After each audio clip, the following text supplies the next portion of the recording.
lobby. Let's all go to the lobby, lobby. Let's all go to the lobby to get ourselves a treat.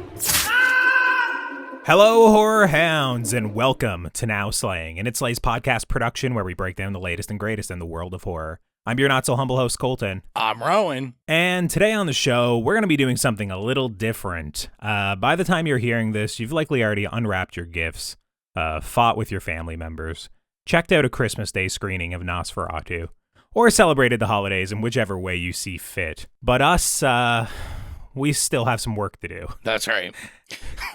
As many of you know, before I even officially joined the pod, one of the first things I did was pitch Rowan on making a supplemental show, Now Slaying, with the goal of covering most of the new horror releases throughout any given year. This would allow us to grow the show by giving us a way to chime in on new releases while letting you all know what was worth checking out, and also giving us a reason to continue doing what we love, checking out movies in theaters and talking about them. But this year, I had the problem, the good problem, I guess, of being unusually busy with work. And of course, Ronan and Exilia, they've been going through the adoption process for years. And 2024 just so happened to be the year in which they adopted their kid. So 2024 has been an unusually busy year for us.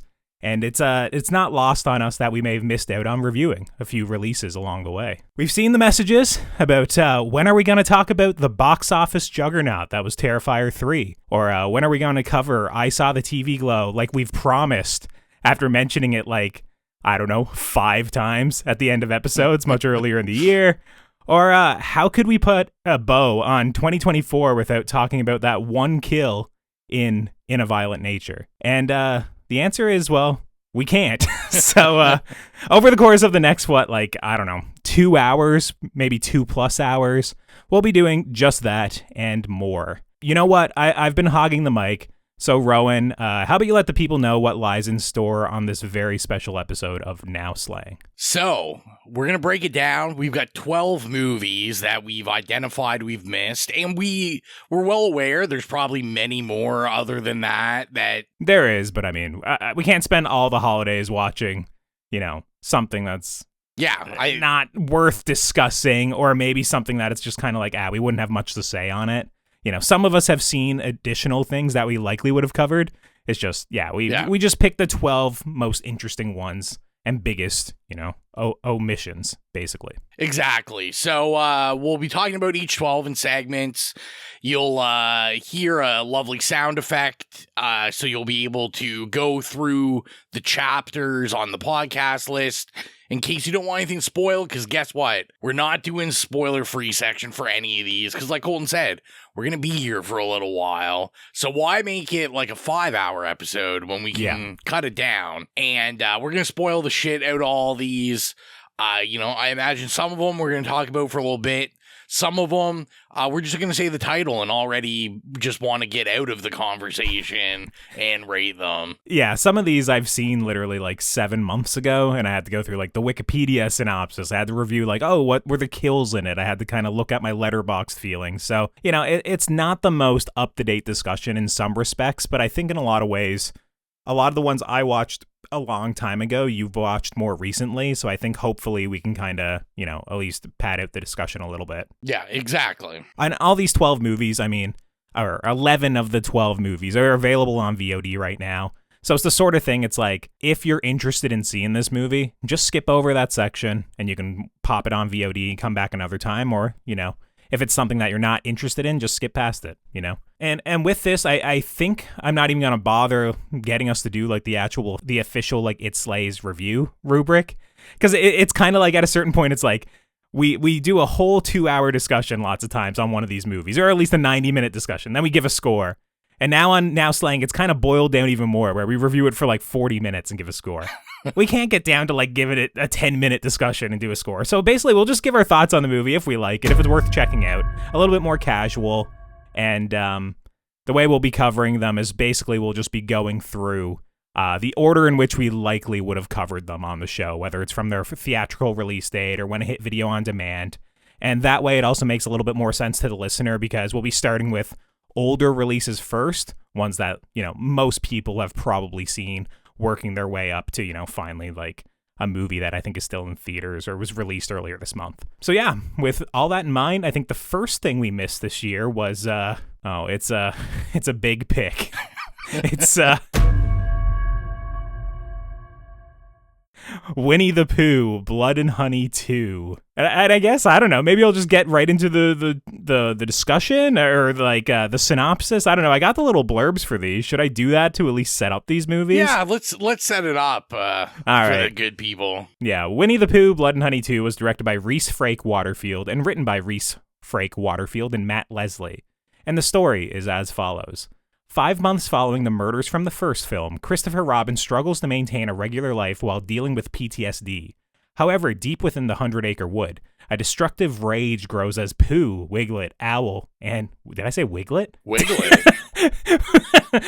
Pooh, Piglet, Owl, and Tigger find their home and their lives endangered after their existence is revealed. Rowan, I'm going to let you take this and kind of kick things off because this was a movie we were supposed to review ages ago. The album art was made. The recording was scheduled. I even attended one of the 2 special screenings in my town, but I kind of hated it so much that I canceled. I was like, I'm not doing this. I was like, I don't got enough time. I don't have enough energy to talk about this movie for an hour. Well, and if you recall, this was, I headed to that screening and there was a car accident and I got stuck in traffic for 2 hours. Yes. And it was a sign. I bought a ticket to it that I didn't use because I couldn't make it to the screening in the city. And like you said, this only played a couple nights and then it was gone. Yeah, this one was originally released in March and it was just in limited and special engagements in Cineplex here in Canada. And now it's available on VOD just about everywhere. But yeah, it was something if you missed it, you maybe had one more chance here in Atlantic Canada to check it out. And yeah, I guess it was divine intervention. That's right. That's right. Prevented us from reviewing Winnie the Pooh, Blood and Honey 2. And this is fresh in my mind. I literally just finished watching this before we recorded. So oldest for you, newest for me. Yeah, I mean, I will say. We did review the first one. The budget, they put the money to use. This does look like a film more so than the first one did. The first one had a real Tubi quality, straight to video doesn't even really describe it. It's stuff you find on the bowels of Amazon Prime that are just a guy with home video equipment making a movie and uploads it and somehow gets it on some of these free streaming services. Yeah, it didn't even seem like a traditional movie in a lot of respects, right? It was so low budget that I seem to remember liking it a little bit more. Yeah, just because it was so quaint.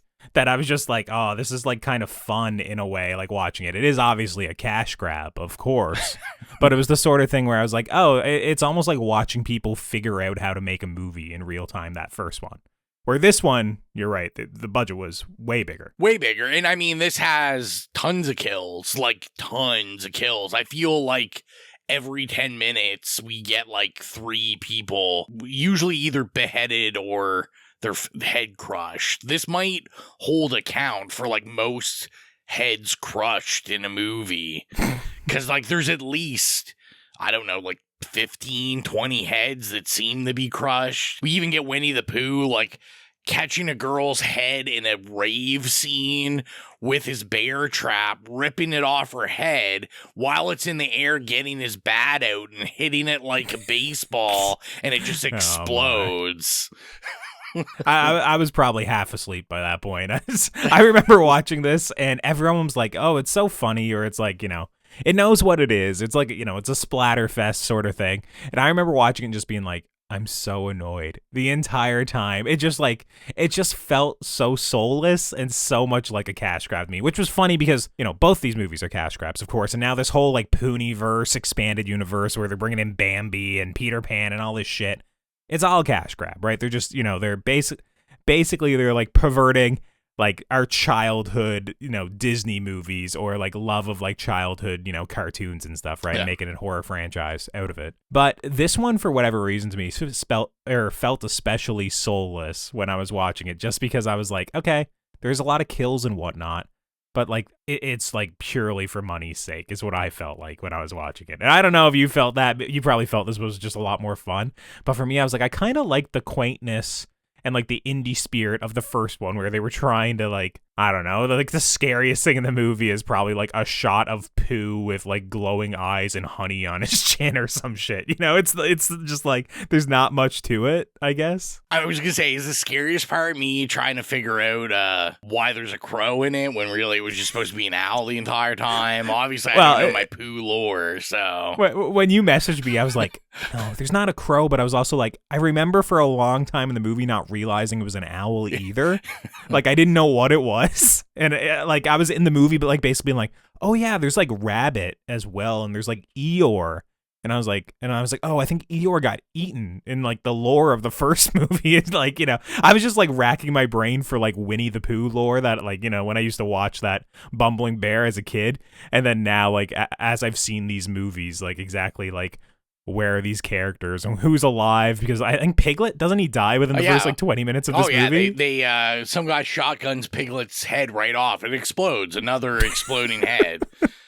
Although they set this up very well, because obviously, you know, at the end we have like the showdown with Christopher Robins and Pooh, who's recast in this movie. Yes, recast, which might be smart for them if they're going to keep making these, because I recall the guy in the first one was a little older, like he was like 40s, like early 50s. This guy is like he was supposed to be 18, but you know he's 50 years old. This guy like is like an emo 20-year-old essentially. You know.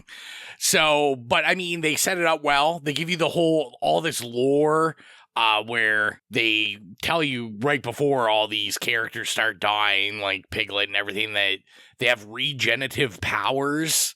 So there's no worry that, you know, Winnie the Pooh will be back, even though his head was crushed by an axe. If this keeps making money, they will still be back. Oh, 100%. Absolutely. They'll always regenerate. And I was going to say, to your point beforehand, I do agree, like, you know, you and me had a lot of fun with the first one because, you know, not only was it funny they're doing these, you know, characters that copyright is run out, but, you know, it was just so, like, indie and just, like, handmade that it had that quality.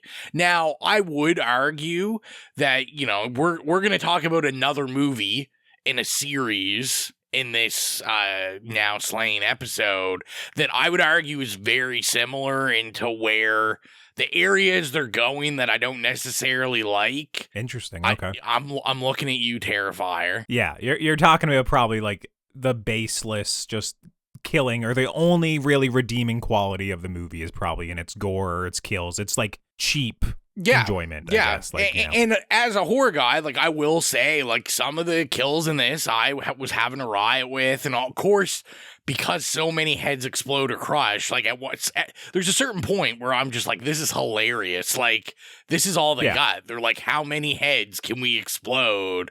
But you know, to me, there was a couple like gnarly kills that, if you're looking for that kind of thing, and like I said, if you were a fan of like something like Terrifier, something that's very like special effects driven, you know, the beginning of this, they had a great kill where kind of the blonde lead of the beginning of the film, he like breaks her legs like upwards and her arms upwards, and then crushes her head with a bear trap.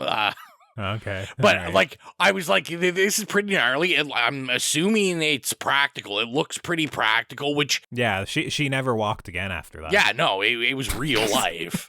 But I will say the biggest difference I found between this and the first one is, I know one of our big complaints on the first one was there's a lot of scenes where we're looking at like MS Paint, like blood splatters and things like that, where they had the budget for this one. It looks like most of the kills were practical, like other than exploding heads and stuff.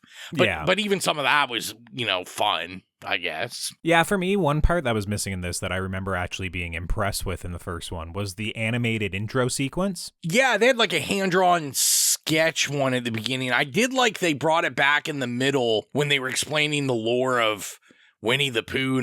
There's a lore to it, I guess, now. They're kids. It wasn't quite...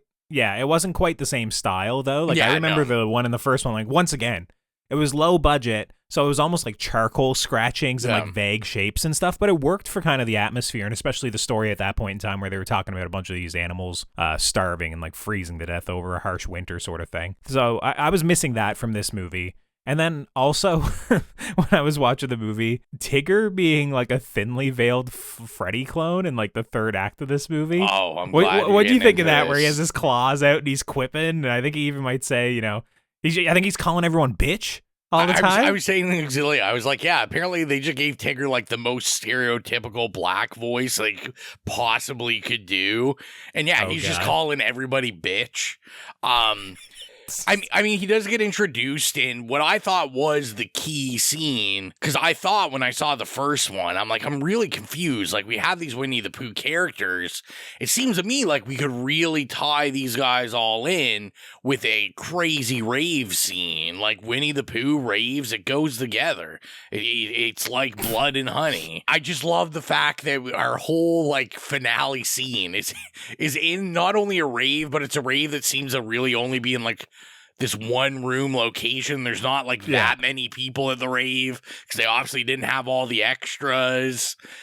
Just salute to the amazing filmmaking going on here. I can't wait for Bambi. Yeah. After this, I think I messaged Rowan and I said, I'm not reviewing any more of these Pooniverse movies. I mean, I don't know. Maybe we'll talk about them more informally in something like this, or I think we need a whole other show, like a Pooniverse show. We'll be like the exclusive podcast to the Pooniverse. Sure. You can call it Stream Screams, and you and Jill can do it. I'm not in for that one. So yeah, this is the sort of thing for me. It's like, it came out so long ago that like I'm not as harsh on it anymore. But checking my ranked list of 2024, I have it as the second worst movie of the year that I've seen out of 113 releases for 2024. Damn. Megalopolis is the worst. So this is not a good movie, in my opinion. I don't recommend people see it, but I mean, what about yourself? I mean, I don't have to tell you not to go to the theater to go see it because it's not there anymore. Like I said, I think there's going to be a segment of people that like this because of all the kills in it. Like, if you're just looking for kind of outlandish kills, I mean, I think I'll give it like a light recommend. I think I had a little more fun with it than you did, but everything you say is true. Like, this is 100% not a great movie, not that the other one was, but it kind of loses a little bit of charm when it's a little more polished and looking more like a higher budget film. Yeah, a little bit commercial, a little bit soulless, a little bit like that indie filmmaking veneer was gone now. So it was just, not for me, especially like sitting in the theater and checking it out with like another half a dozen people. And the next thing we'll be discussing, I wish I could have seen it in theaters. It's I Saw the TV Glow. This is the one that I mentioned in the opening. I thought this was going to be coming to my area, and I thought we were going to be able to cover it, but I don't think it ever came here to Newfoundland. It probably did go to I think it was in Halifax for like under a week, maybe a week. Yeah. So this one now is streaming on Crave and HBO and Hoopla, whatever Hoopla is. I decided to open up Just Watch TV or JustWatch.com and kind of check out where things are streaming just in case, some of our listeners want to check them out and haven't seen them already. But yeah, of course, it's on VOD, streaming on Crave, HBO, and Hoopla. Hoopla. Isn't that, I think it's like a library app. Oh, well, there you go. Then, maybe if you have a library card, maybe you have Hoopla and you can check out I Saw the TV Glow, which was written and directed by Jane Schoenbrunn. And the story is as follows. Teenager Owen is just trying to make it through life in the suburbs when his classmate Maddie introduces him to a mysterious late-night TV show, a vision of a supernatural world beneath their own. In the pale glow of the television, Owen's view of reality begins to crack. Now, Rowan, I watched this back, I think it was in June. I watched it pretty shortly after it was released on VOD because, I was looking forward to it for quite a while. This one just didn't time out for us, right? I think I was in the throes of work. I don't think we were even really discussing at the time, maybe getting like yourself and Jill to kind of cover, some of the episodes that I wasn't going to be able to do. So I think kind of just like slipped past us. When did you check out? Yeah, so I immediately bought this when it came out on Blu-ray. Yeah. I don't know. I gotta look. I don't think, unless A24's put out like one of their exclusives, I don't think it has like a wide release 4K or anything, but desperately Yeah, I needs don't one. think a 4K. I could be wrong, though. Desperately needs one. But yeah, so I bought it. Obviously, we're all going to the World's Fair. We reviewed on the main show, and I'd never seen that before and blew my mind. It was like one of my favorite movies we did this year. Wow. So I was very, very excited to see this. I remember seeing the trailers and the vibes. Like, I was like, this is literally made for me. Like, the color palette, like the neons, the pinks, the like synth pop soundtrack going on. This is like nostalgia core. So I was like, this is made for me. And yeah, I bought the Blu-ray. Me and Auxiliary, I remember, sat down one night and just zoned out and watched it, and had a good time with it. I think it was definitely an interesting story about nostalgia and just kind of discovering who you are. And I would highly suggest anyone go check out. I know Willow wrote like a big thing about transness and this film, and I would highly suggest going to read it. I read it. It was fantastic. But yeah, I just think it looked good. It sounded good. There was some really cool imagery. I will say, I don't know if at the end it all came together like I wanted it to. Yeah. You had similar feelings to that? Yeah, a lot of what you said, I kind of, completely agree with. I think, a lot of times we boil things down to just the vibes, and oftentimes I'll poke fun at you. You always talk about the vibes in the movie. But, like, this one actually is, like, vibes. Like, when you're watching this movie, you can feel, like, a distinct vibe that Jane Schoenbrun wanted to evoke for the entire movie, and they completely nail it. I thought the style, a lot of the cinematography was a huge step up from We're All Going to the World's Fair. The soundtrack was great, and I'm not really, like, a licensed music guy, but, like, the way the music was used in this, I thought was really effective. For me, there was, like, some little parts that were kind of holding me back. Like, obviously, friend of the show, Willow, has wrote, a lot on the, like, kind of the trans identity in this movie. And also, like, just Jane Schoenbrun being, like, a trans person themselves.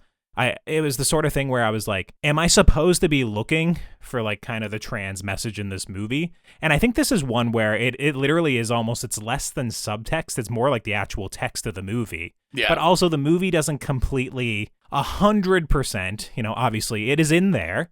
But I don't think it 100% explains it near the end. It does like some quick editing. It does some kind of like flashbacks. It shows some, Justice Smith trying on, dresses and whatnot at his friend's house and that sort of thing, and kind of like not being judged for it and being able to be like, their true self. And I got kind of what it was going for. And then especially like, like the panic attacks in his old age and, basically feeling like he wasted his life and was never being able to be his true self.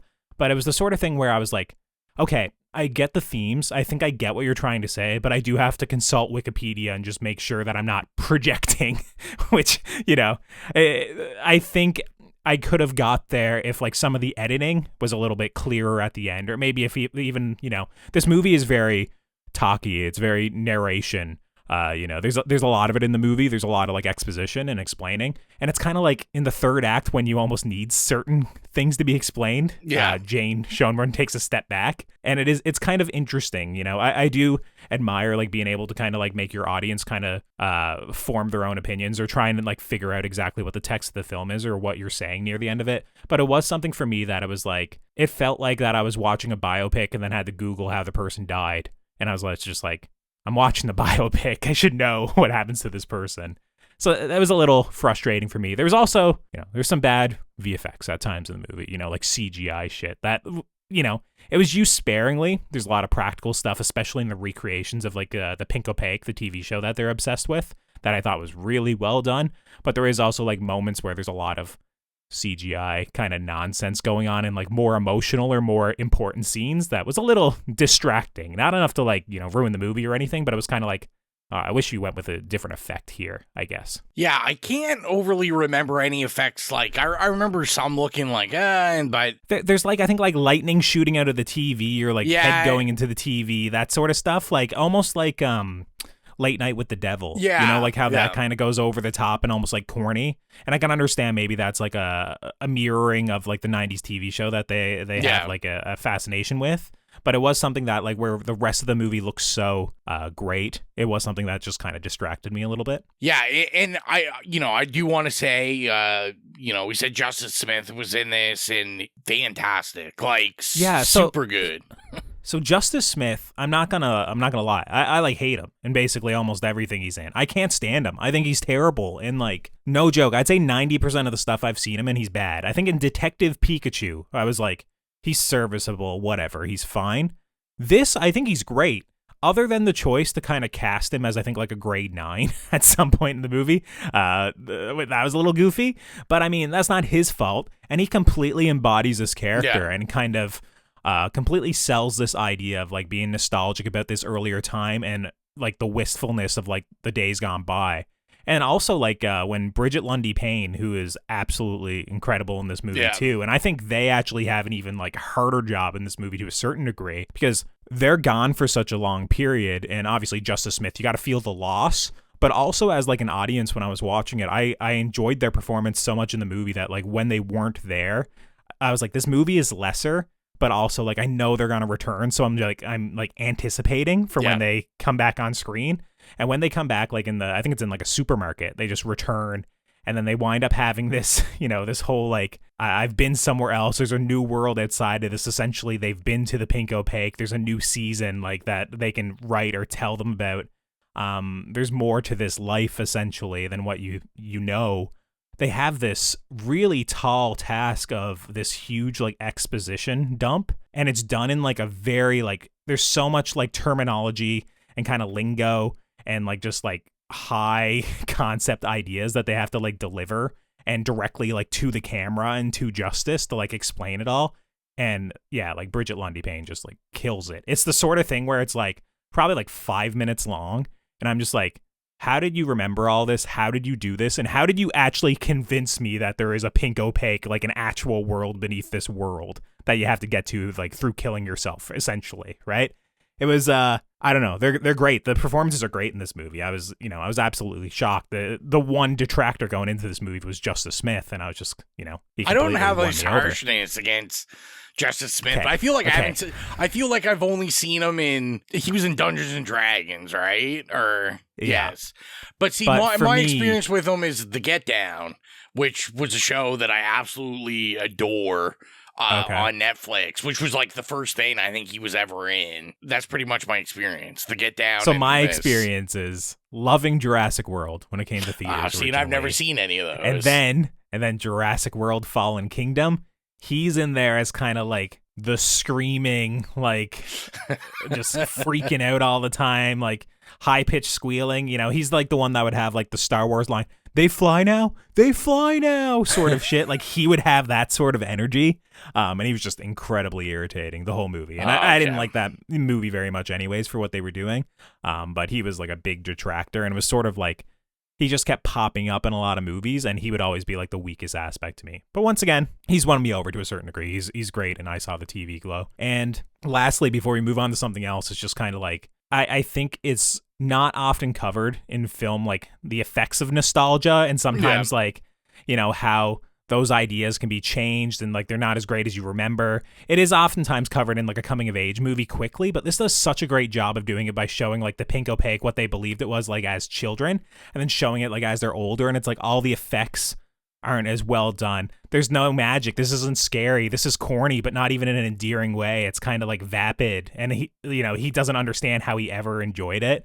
And I loved that because I just, there is like this fascination with our current society on just like nostalgia, and there'll be a later movie. I think maybe the last one we discuss, nostalgia again is like a very core theme of it. And especially for someone like myself, when it's set in kind of like the time I would be nostalgic for. And I just loved seeing a movie that kind of lambasts that a little bit, or at least, peels the curtain back and shows you for what it actually is. And maybe that some of these memories are rose colored. I really like that. I thought it was great. 100%, because I know like a couple years ago, I did the whole, you know what I'm going to do? Mighty Morphin Power Rangers. I'm just going to watch it from the beginning. You know, like what kid didn't love that show? And I think I made it like 2 episodes in. I'm like, this is literally the worst thing I've ever watched in my life. This needs to stay nostalgia. All I'll say to finish off on this one is, you know, on the main show, me and Mike talk all the time about not just vibe movies, but movies that, like, you could put on your TV with no sound at a party, and it's just, like, interesting visuals.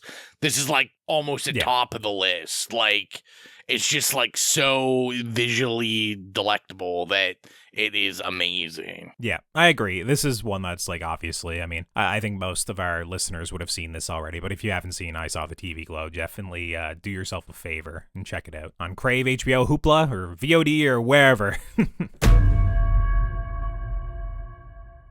And with that, let's move on to our next film. In a Violent Nature is the next one, which we should point out that one of 3 Shudder exclusives that made this list. Nice. Yeah, it's obviously available on VOD. I should probably just stop saying that, but, you know, it's streaming on Shudder or AMC Plus, apparently. So, you know, you can check it out. They must have some sort of partnership because there's a lot of Shudder movies on this list are also available on AMC Plus. Yeah, so I know like some of the American podcasts I like watch or listen to that talk about AMC Plus said that they have like a package deal that's like that. You get Shudder and something else. Gotcha. Okay. So In a Violent Nature was written and directed by Chris Nash, and the story is as follows. When a locket is removed from a collapsed fire tower in the woods that entombs the rotting corpse of Johnny, a vengeful spirit spurred on by a horrific 70-year-old crime, his body is resurrected and becomes hell-bent on retrieving it. In a Violent Nature, this is one that I was hearing about basically all year long. It was on my radar back at this period, but it was kind of like, I think it did like a festival circuit or maybe a couple of screenings, that sort of thing. It's obviously a Canadian movie and we're Canadian, so, you know, it's kind of hard to be doing a horror podcast and not hear about this one. But it was one that I always had reservations on because I kept hearing it be described as an ambient slasher. And just how some people feel about the term elevated horror, I was like, oh no. Are we getting more horror terminology? What on earth is an ambient slasher? Were you familiar with this one? When did you check this one out? I saw this like a couple months ago, I think in maybe October for Halloween. Yeah, so this has been on my radar since they kind of announced it. I didn't check this out till a couple weeks ago. Okay. We actually watched this at work in the middle of the night because... Oh, of course. The perfect work movie. Perfect. Yeah. A bunch of us wanted to see it. Like, guys were like, have you seen this yet? And I was like, no, actually, I got to watch it, though. And we were like, perfect. That's what we'll watch. But, yeah, I was pretty aware. I thought it was kind of interesting. I know one of the podcasts I listened to had gone to, like, the American premiere of it, which they did in New York, and apparently they just did a screening on top of like an apartment building. Because you know, if you're making an ambient horror, I had always heard it as a art house slasher. You got to do something weird, I guess, like, you know, do it on top of a hotel or apartment building. But I had heard nothing but good things about it, so I was like super excited to see this. And what do you think about it? I really enjoyed it. Do I think most people are going to enjoy it? I don't know. I think it's a test in your patience. It's a test of your patience for a reused sound effect of a footstep across grass. My God, I think I heard that 1,000 times over the course of 90 minutes. Ambient is probably a good word for it, because you might feel like you're on Ambien while you're watching this.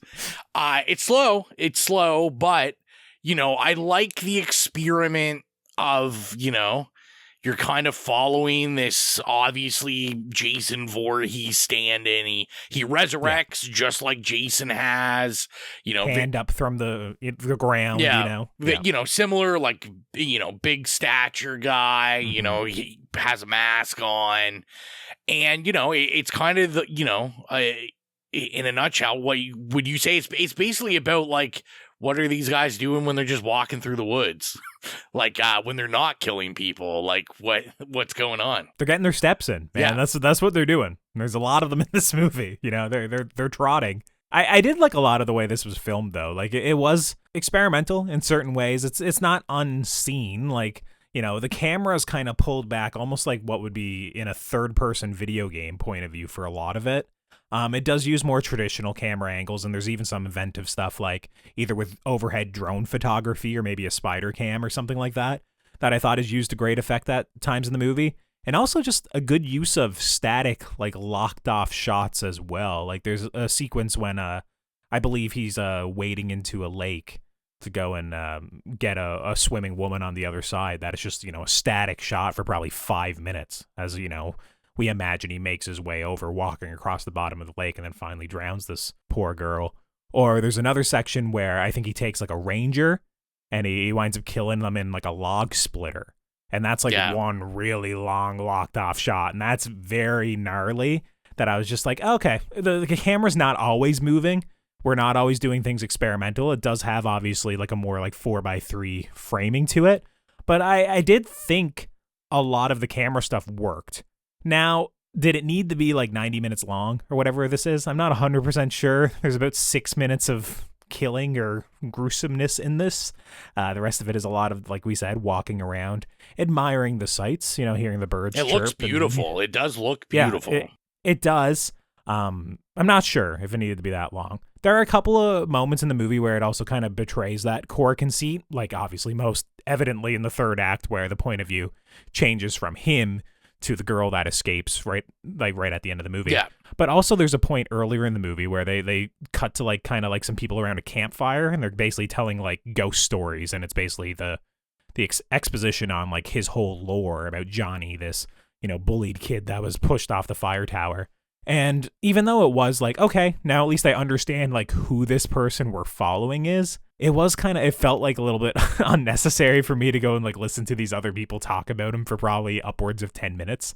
It just seemed like a weird way to do it. And I think the camera was just rotating around them the entire time as they were talking. So it just kind of got tired. But yeah, all in all, I think it was like a pretty successful experiment. Yeah, and I agree with that. Like, to me, you could have little, like, tidbits like they had with, you know, they took the locket off of the burial site, so that's why he, like, raises from the dead.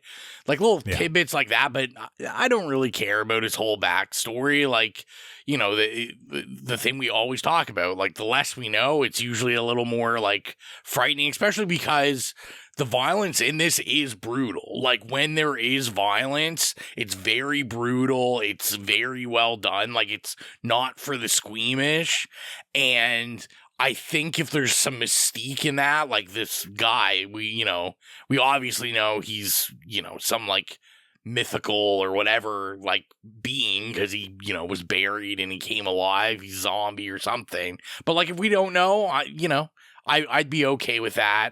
I found when they did betray kind of this like third person camera, it was very jarring for me. Like, it really took me out of it, because I was like, I just feel like even stuff like the campfire stuff, like, couldn't we have done him just kind of like in the woods, like absolutely looking at them? We could still hear them. You could make sure we hear them with the sound. I would have preferred that. Yeah. Exactly. But I mean, and, you know, this gave me a lot of thoughts. I think there's a lot of DNA shared with, I don't know if you ever saw, Colton, but there's a movie called Behind the Mask, The Rise of Leslie Vernon. It's been on my watch list for years. I've never actually seen it.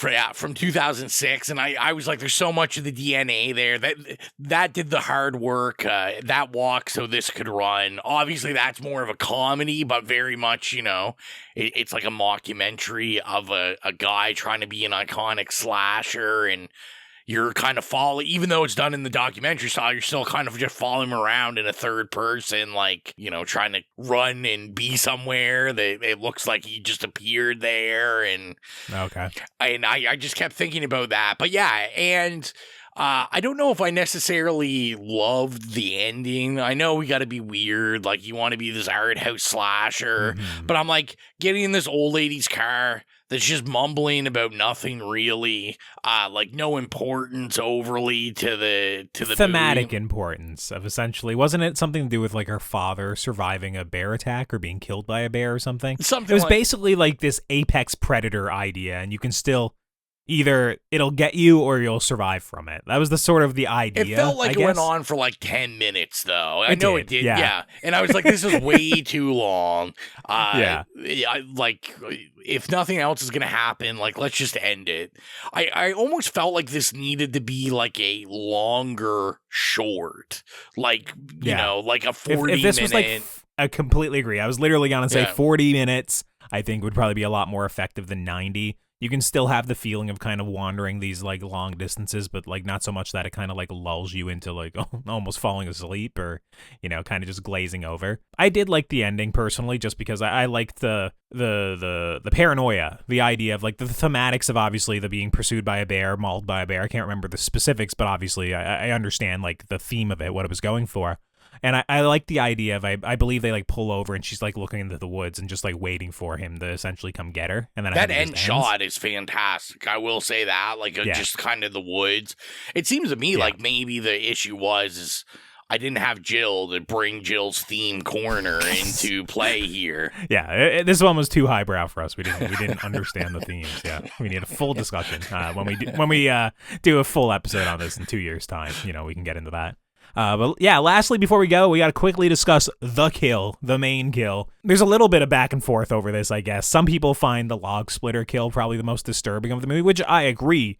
It is very disturbing. The fact that he just like grabs this guy and breaks his spine and he's paralyzed and essentially just like cuts him up with the log splitter, like kind of slowly taking his arm, and, you know, it's gnarly. It feels like a snuff film to me, just the way it's filmed and like kind of the locked off tripod. But we have to go for like the crazy gonzo kill of like the yoga girl on the cliffside, which I watched back this evening just to make sure I remembered the specifics of it, because, you know, it's been a couple of months.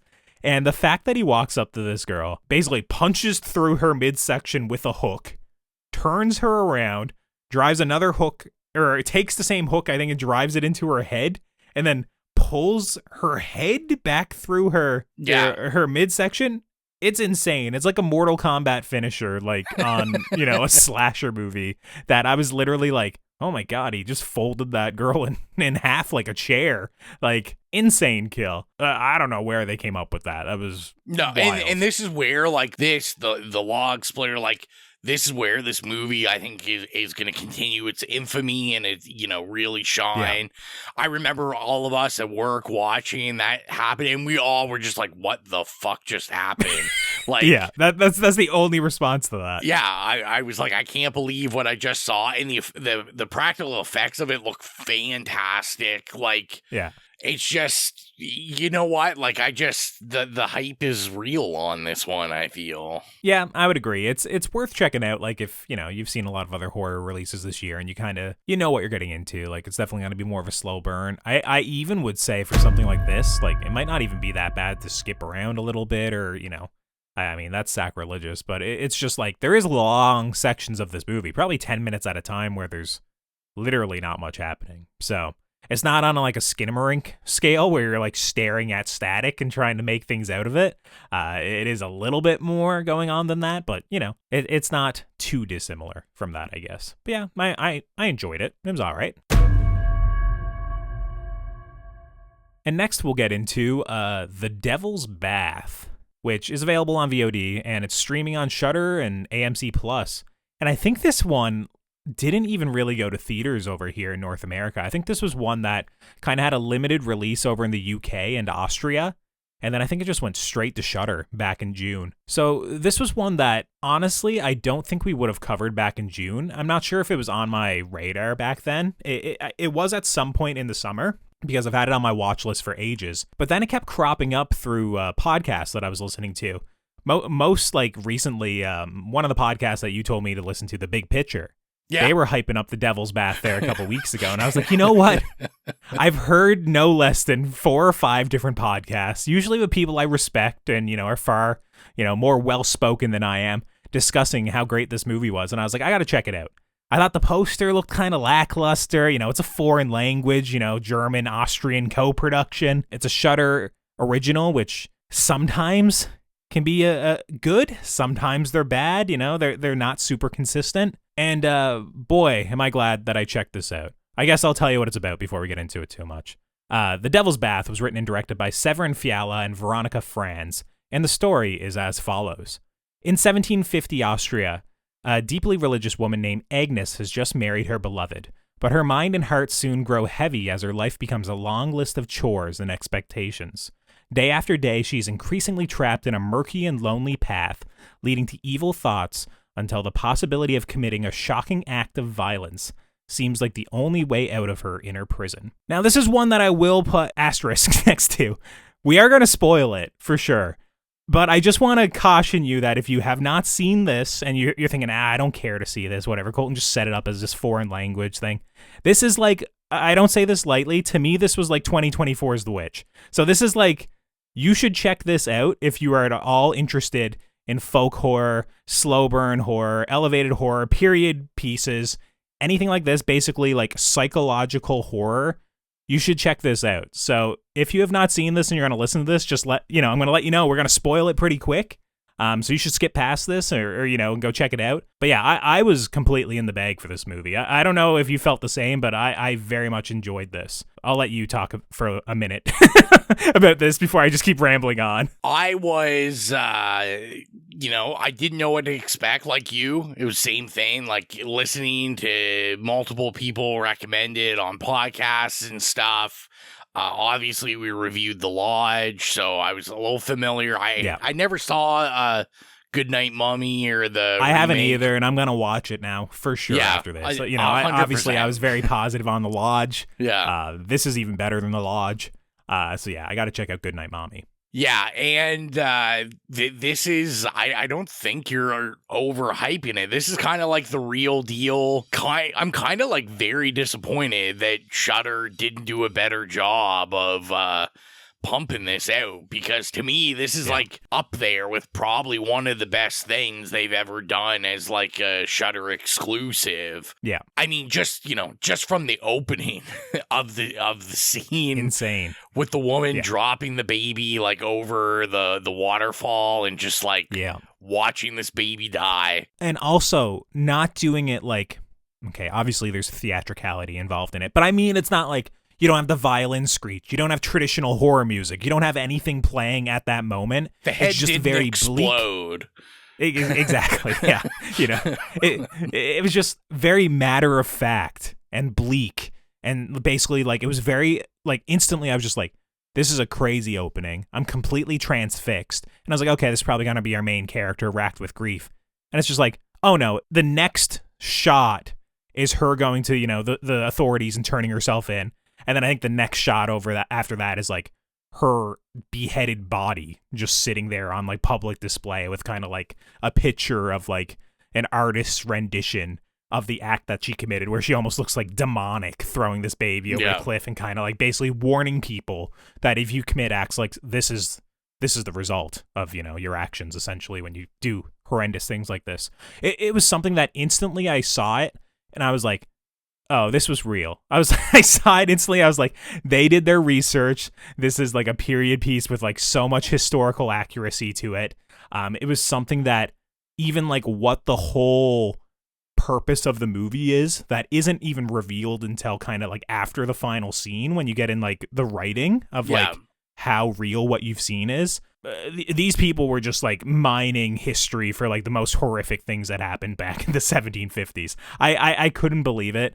I was like enthralled the entire time. This was one of those movies as I was watching it, I felt like compelled to like want to do something of a similar, historical accuracy or similar like greatness that, you probably will never be able to achieve. But it was like inspirational when I was watching this movie. I couldn't get over it. I was completely enthralled watching this woman, I don't know, walk through the woods to go to a stream to wash her clothes or, go to try and catch some fish. A lot of the things she's doing is not that interesting. It's just the filmmaking is so impeccable and like kind of the way and the vibe of it in terms of like that dreary, morose, melancholy vibe that's over it. I was very much just like completely like, into it for 90% of the movie for sure. Yeah, I mean, if anyone's been asking themselves over the years, is Colton possibly a serial killer? Remember his words about probably the most depressing film of 2024.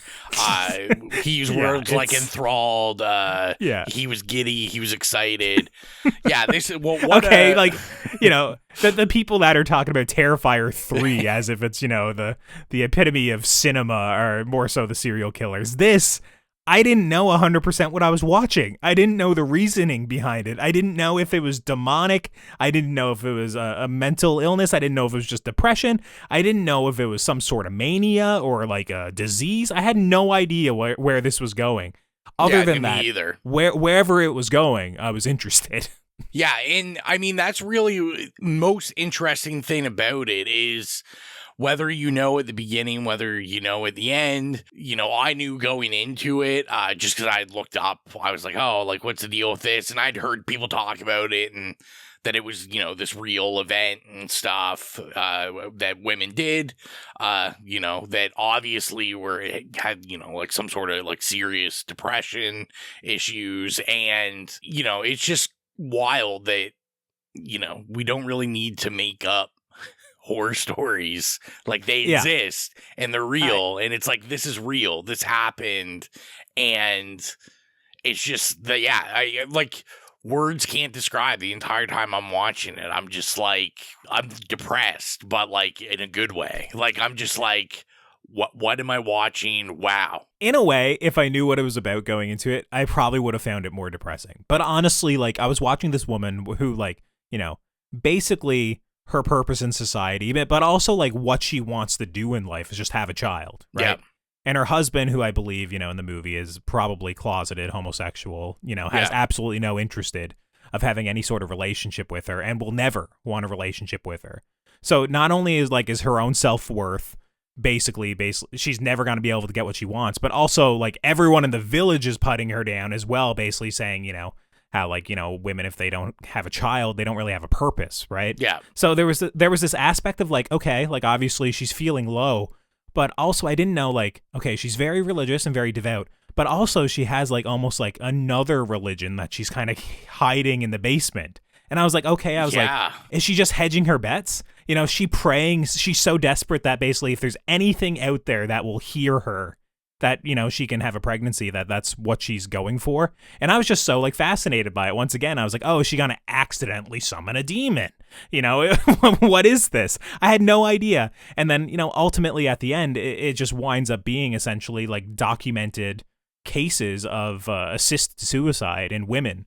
In Germany, apparently they have like 400 cases of, you know, women committing suicide through murder, essentially murdering somebody.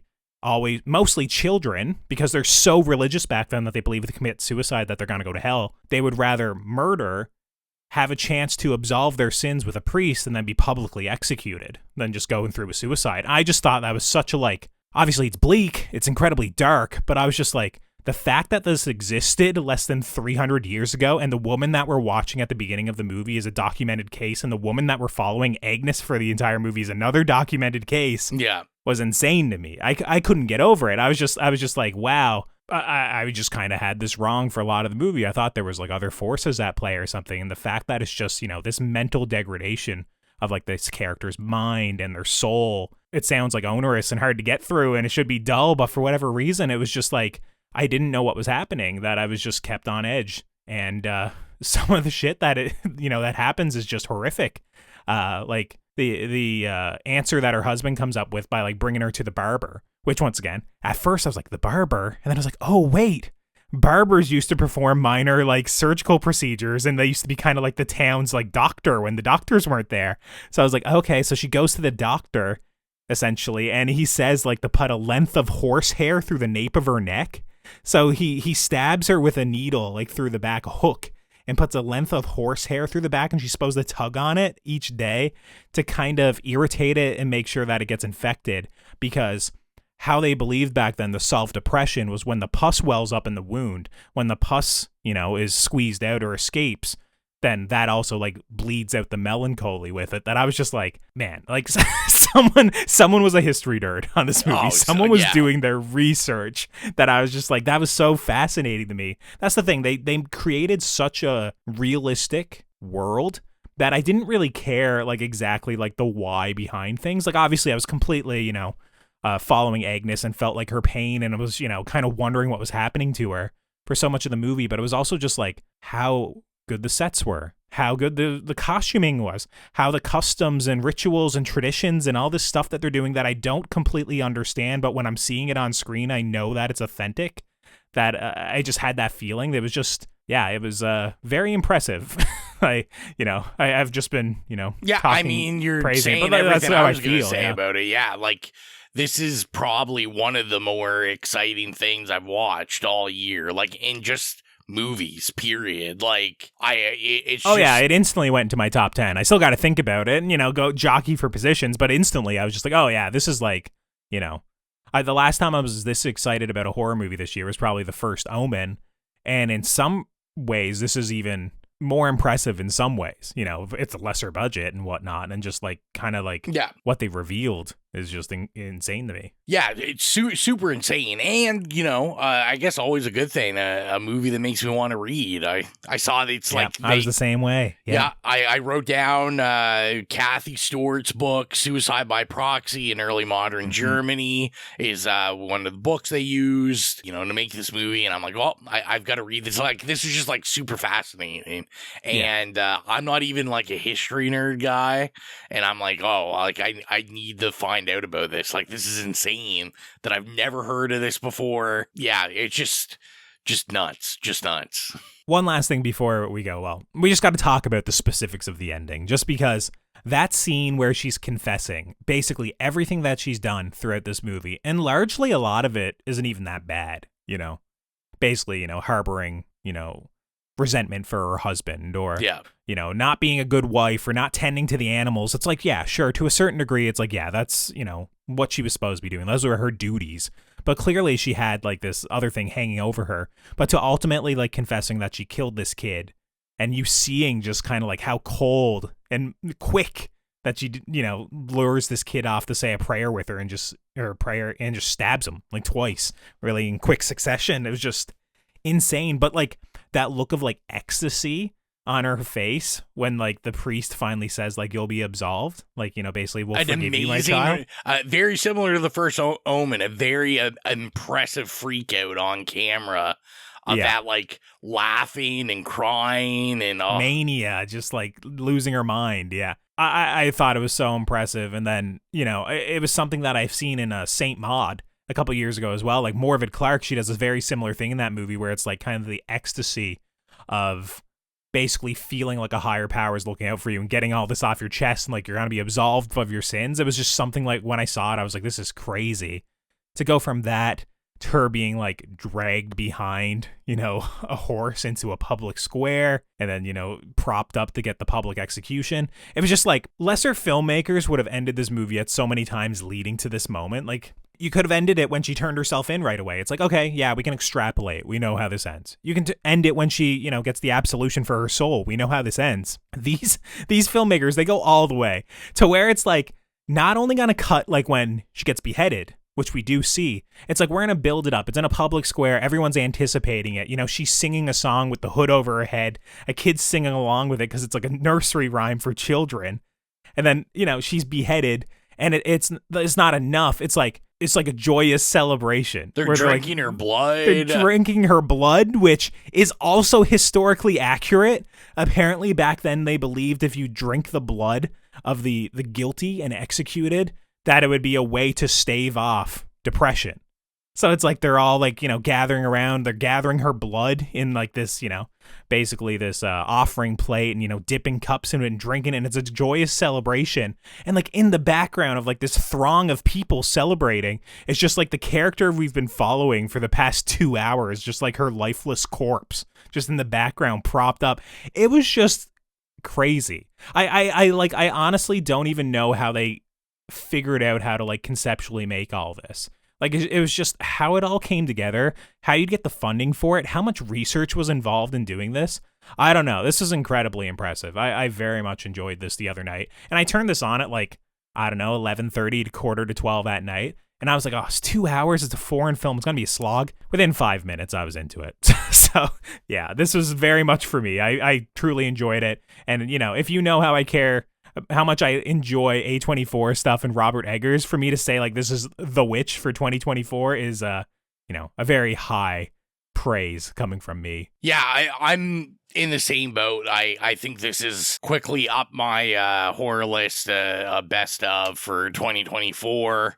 And, you know, I've heard some of the other podcasts talk about it, and I gotta wholeheartedly agree. I just feel like we're gonna come back on this one and be like, the general public missed this one. Like, this this could have been really big, and, you know, this really could have been The Witch for 2024 with the right proper push. marketing. Yeah, if you would have had like the marketing team behind like something like Long Legs for this would have been huge. And obviously it's foreign film. It probably would never peak as high as The Witch peaked. You know, it wouldn't like create the character or the, you know, the star power of like an Anya Taylor-Joy. Yeah. But like this could have been huge in horror circles. And I would suspect in the coming years it will be. This will be one that people like put on their hidden gem list. This will top, you know, come very close to the top of like best horror lists for this year for sure. So yeah, this was if me just, you know, freaking out about it for 20 minutes doesn't get you to watch or, you know, to check it out, I don't know what will. So, you know, you should check it out. Another one that people were freaking out about, you know, earlier in the year, though, is Oddity. This one, obviously, available on VOD. It's also on Shudder, AMC Plus. Was this another Shudder exclusive, Oddity? Yeah, and I was looking at this, and I'm like, I lied. I said we had 3 Shudder exclusives. We actually have 4. Okay, well, there you go. There's another one here. So, yeah, this was a Shudder exclusive. And Oddity was written and directed by Damien McCarthy, and the story is as follows.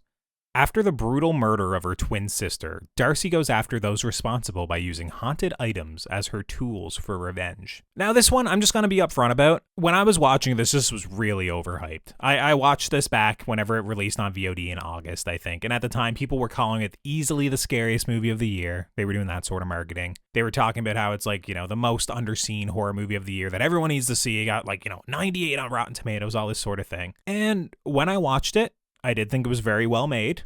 I thought it was good, but like it didn't like wow me. It didn't like blow my socks off or anything. I thought it was good, you know. And everyone was talking about like how scary the wooden golem is for the whole movie and that sort of thing. And I was like, okay, yeah, you know, it's off-putting. It's in the background, moves every now and then. But this wasn't one that I felt like I completely connected with. And even when I was going back to kind of review my notes on this, or like review Wikipedia, or like reviews and, you know, some footage, trailers, that sort of thing, it was still something that for whatever reason I just like didn't remember a lot of it.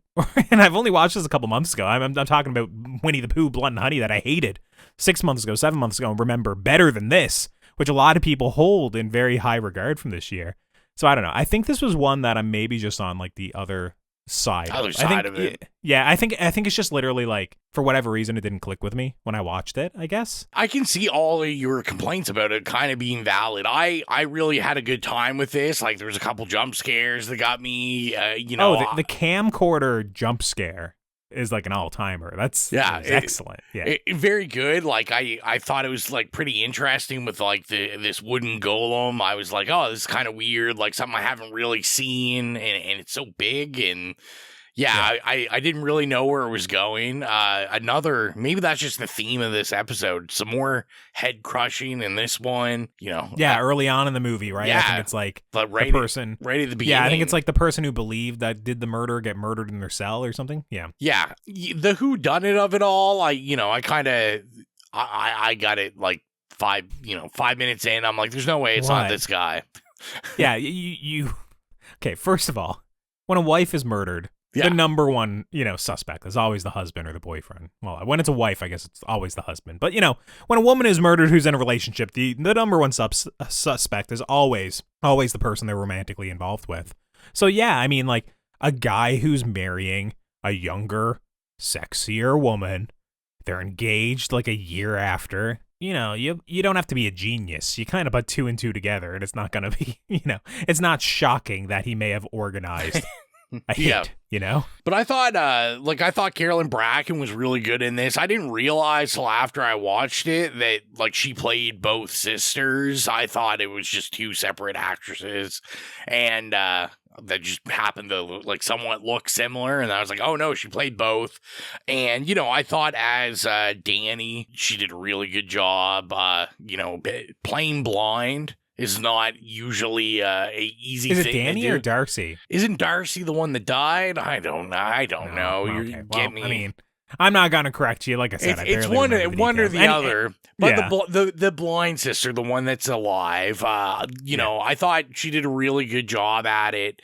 And like I said at the beginning, I think your criticisms are valid because I really, really did like this.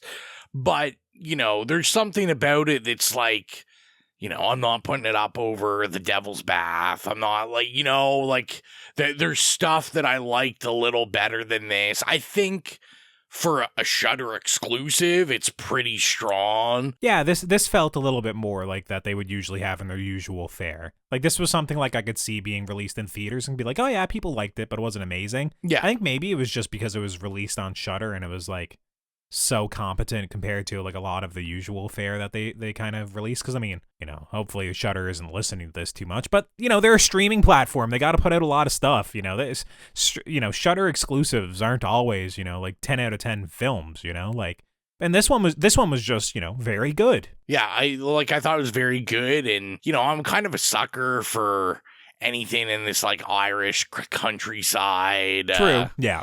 You know, like great location. I liked, you know, kind of this, you know, psycho doctor at the mental health facility. Yeah. And I thought it was cool because I was really worried. I'm like, they're gonna, you know, you've got one of these facilities, they're gonna like overuse it and like it's going to be all these jump scares in there. And I liked how they didn't really use it other than it's like his work location and obviously the orderly that actually committed the murder, like also working there. But I thought they used it like just enough. You know, the ending, I was like, you know, I thought like, I was like cute. I was like, you know, you let like the cannibal guy into the room. Yeah, I thought that was like a bit silly, like that part. But what I got written down as the bellhop ending is cute. I also have cute used for this movie. Yeah. And, you know, that's all I could think about when it was ending up, you know, when it was wrapping up, where it's like, oh, they get the bell that's been set up and, you know, he's just like overconfident. He doesn't believe in this shit.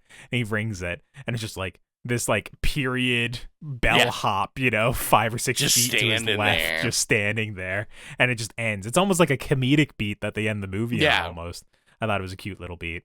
And the one other thing I have to mention in regards to this movie, other than obviously the golem or the wooden mannequin, whatever you want to call it, being unsettling at times, moving a little bit, that sort of thing. I thought the opening with the guy with like the false eye, just arriving at the door and kind of warning her, and this idea of like, you know, obviously her being home alone, but him wanting to get inside, him warning her that somebody else is already inside and gonna kill her and all that stuff. I thought it was a very unnerving opening that I didn't really know exactly where it was going. And then also the fact that she had like a tent set up inside was also a strange like wrinkle and detail to all of this that I was just like, okay, this is a very unique circumstance. It almost feels like a period historical movie with this guy just showing up at your outside gate, but it's just, you know, because they got an older house, almost like a castle that they're living in. That I thought it was interesting. You know, that was it's sad to say, but probably the opening scene was probably the most interested I was in the entire movie. After a certain point, I just found like a kind of strained like credibility, like not in the fact that there's like a possessed golem or whatever. The fact that like the way they were acting around this sister that like showed up, that they're like, oh yeah, sure, you can just stay at our house alone or stay as long as you want. We don't like you, but also we don't have like the gall to tell you to leave. Yeah. All this sort of stuff. I just thought it was a little convenient. And I mean, we're dealing with horror movies. They don't always have to make sense logically, but it's just kind of, I don't know. This one was just a little bit too convenient for me in some ways. Yeah, and I'm 100% there. I thought the beginning was the strongest. Obviously, with, you know, someone that's not a ghost, which there's a lot of like ghost scare stuff in this, but we have like an actual home invasion-y thing going on, and the guy wearing like a creepy mask, and yeah, I'm always a sucker for that kind of stuff. And you know, like she's opening that tent door. You know he's gonna pop out at some point. Like, I thought that was fantastic. But I agree. Like, as it went on, I kind of wish they did more with the golem, because really the golem doesn't do a lot. I know. We keep getting these just kind of like ghost scares and like of the sister, and that stuff I wasn't as interested in. It didn't look as good. Like, it looked cheap. Yeah, I mean, I just thought, you know, this was like a very serviceable film if you're like trying to put something on and watch something that's like decent, you know. This is like your 7 out of 10 movie. This is a good horror movie. Yeah. You know? You're not going to love everything about it. It has some good jump scares, some interesting stuff thematically, but, you know, it's just good. It's good. That's how I felt about it. So check it out if you just want to watch something that's, hey, it's good. Next up on our list is Blink Twice, which is not streaming anywhere. This one's just on VOD. And Blink Twice was directed by Zoe Kravitz and written by Zoe Kravitz and E.T.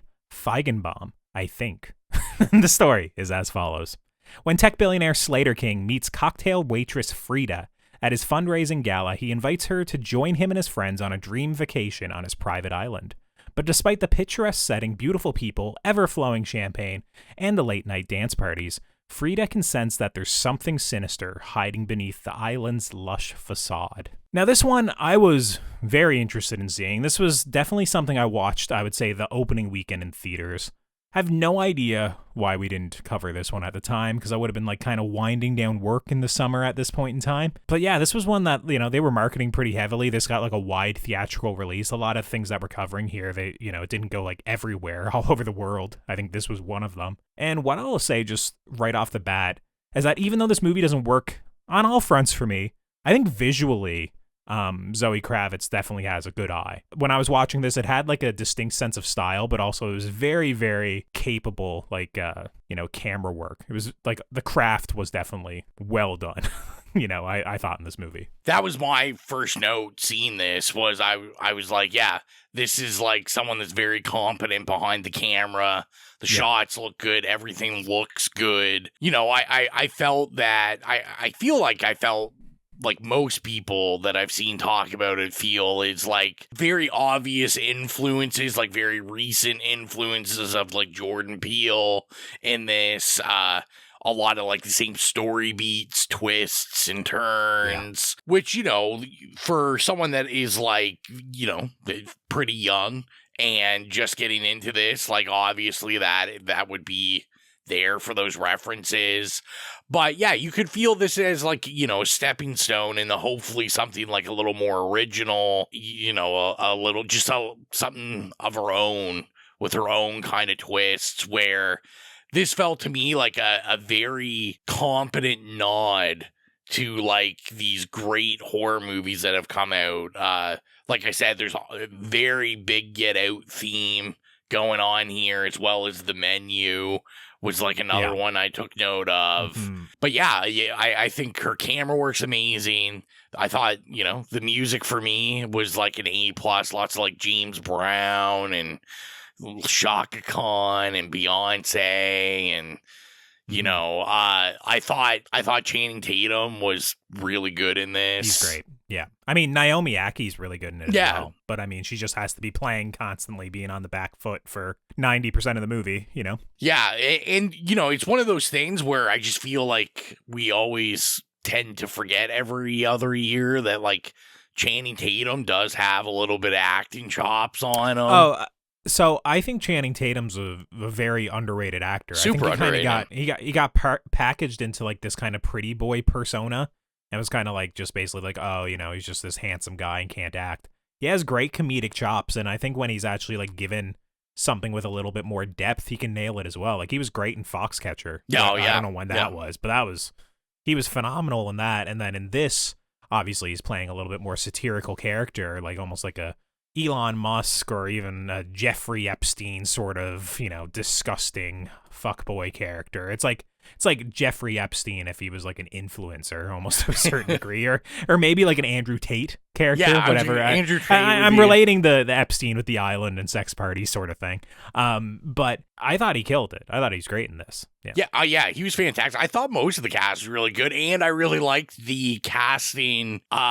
Maybe a little older for a little older generation than me, like maybe just a bit older than me, but like, you know, Simon Rex is in this. So I love that Simon Rex is in this because obviously the guy like torpedoed his career at a certain point.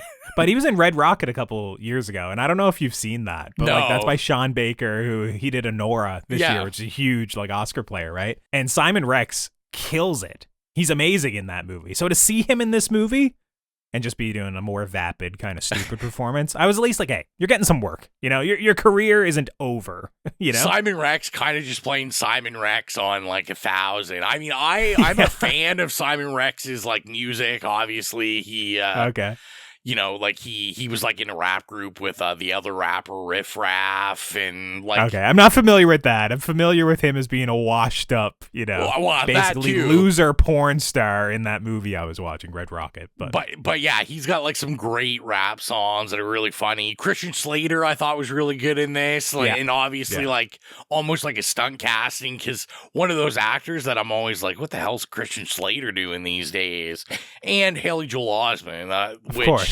Just amazing casting. I always love when he pops up and stuff. Me too, yeah. Like I think like some of the later seasons of like Silicon Valley, he was in it, and he was, you know.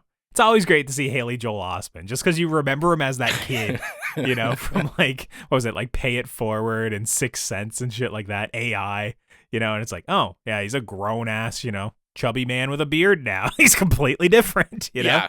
And you know, I'm talking about them, but it is like insane. Like Gina Davis is in this, Kyle MacLachlan's in this, like it's like heavy hitters all in this. And yeah, I thought it worked. Like you know, when this does its twists and turns, it gets brutal, it gets wild.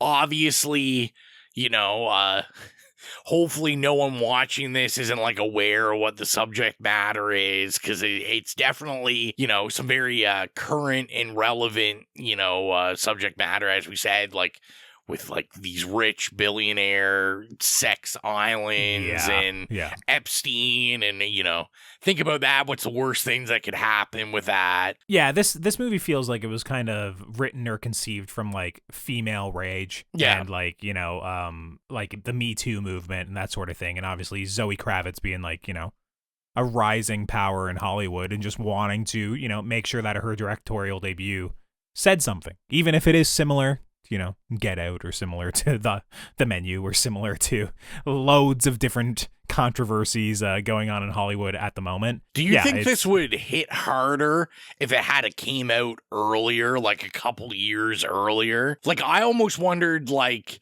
we're starting to get like pretty removed from like a Me Too movement. Obviously, like Epstein is in people's brains. There's always documentaries coming out, but like we are getting removed from that. And I was curious, like, because I feel I had read somewhere that this kind of had been cooking for a little while, and then COVID and everything. And I just had thought, I was like, I wonder if this had a hit a little earlier, like maybe 2 years earlier, would this have had a like bigger impact? I think for me, like, you know, it wouldn't have hit really harder at really any point in time. Like for me, maybe if it was before Get Out, possibly. But I mean, we're talking about this would have had to come out in 2016 or something, possibly. But the thing is just like the whole conceit of the movie essentially being like, can you believe that a billionaire lures, you know, attractive young women to his island, and then him and his friends all rape them, you know, and basically that it's a race through like mind control, you know, through this like perfume, flower, stuff like that.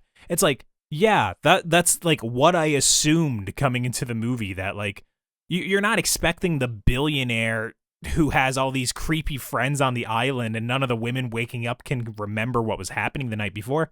Essentially, right away, you're thinking of like, you know, Rohypnol, like date rape. That's essentially what you're thinking of as soon as this happens. So it's just like, yeah, that's kind of like the text of the movie is what I thought. So in the fact that they treat like a lot of that as like a reveal, I was a little bit, you know, kind of bored at like a good chunk of the middle of this movie, I would say, because it gets caught in what I call like a holding pattern, where essentially there's this just repeated beats of like oh, I like Slater King, okay, let's, go party, get ready. Let's be wooed by him. Okay, we're going to drink a little bit too much. Oh, we may have hooked up. We may not have. But also, like, I find something kind of sinister at one point throughout the day. And it does that for, like, 30 minutes at a point in the middle. And it's just, like, I think the audience is ahead of, like, what this movie is doing most of the time. The only point I will say that I thought was really well done was kind of, like, the big revelation of, like, no, this isn't what the men are doing. This isn't what, like, wealthy, powerful men do. But the fact that she had been there a year prior, and then it's revealed so quickly of like her head smacking against a stone and kind of like being snapped back to a similar, instant like a year previous. That was, a little bit more shocking to me. Like obviously we have the setup of the scar on her head, but it was I just thought it was very well done. And the fact that she was focusing on kind of like this lizard at the time, and the lizard imagery is throughout the movie. Still, like the whole movie, it's very predictable, but I did think, it definitely had moments that were effective. Yeah, I thought that was also one of its strongest turns. I didn't see that coming whatsoever. Yeah, that was the one part that the fact that she was there a year prior and I'd completely forgotten about it all. That was like the one unique little twist that I was like, oh, okay, yeah, I can see that. That's interesting. I did think the ending, like the ultimate ending, was pretty cheesy and like super like girl bossy, that like, it was probably intentionally so and meant to be like kind of hitting you over the head. But the fact that she kind of like pulled the rug on Channing Tatum and got him to like basically be her servant, like always tending on her and stealing all of her money, and, or her stealing all of his money and basically inverting the power, but also kind of still doing like bad stuff that like Channing Tatum was doing. It was a little bit strange, I was kind of like, it's a weird ending, but I understand that it's probably, not meant to be taken so seriously. It's supposed to be satirical and just kind of like empowering, but also a little silly in a way, I think. Yeah, it was this was fine, it was more visually like I thought was impressive than the rest of it, and lots of, good people getting, a paycheck, and, I'm interested to see what she does next as well. Yeah, I was going to say, if anything, this made me just very interested in what she'll do next. And I guess I didn't really say it, but yeah, like to me, this is one that like I'd recommend check it out when it does become available on, I'm sure this will go to some streamer, VOD at some point. Like it's on VOD now. It's on VOD now. Like you can pay to rent it if you want, or if you know where to look, you can find it. It's just it's not streaming on your Amazon Prime or Netflix or something. This feels like it's Prime for Netflix. I could see this being there.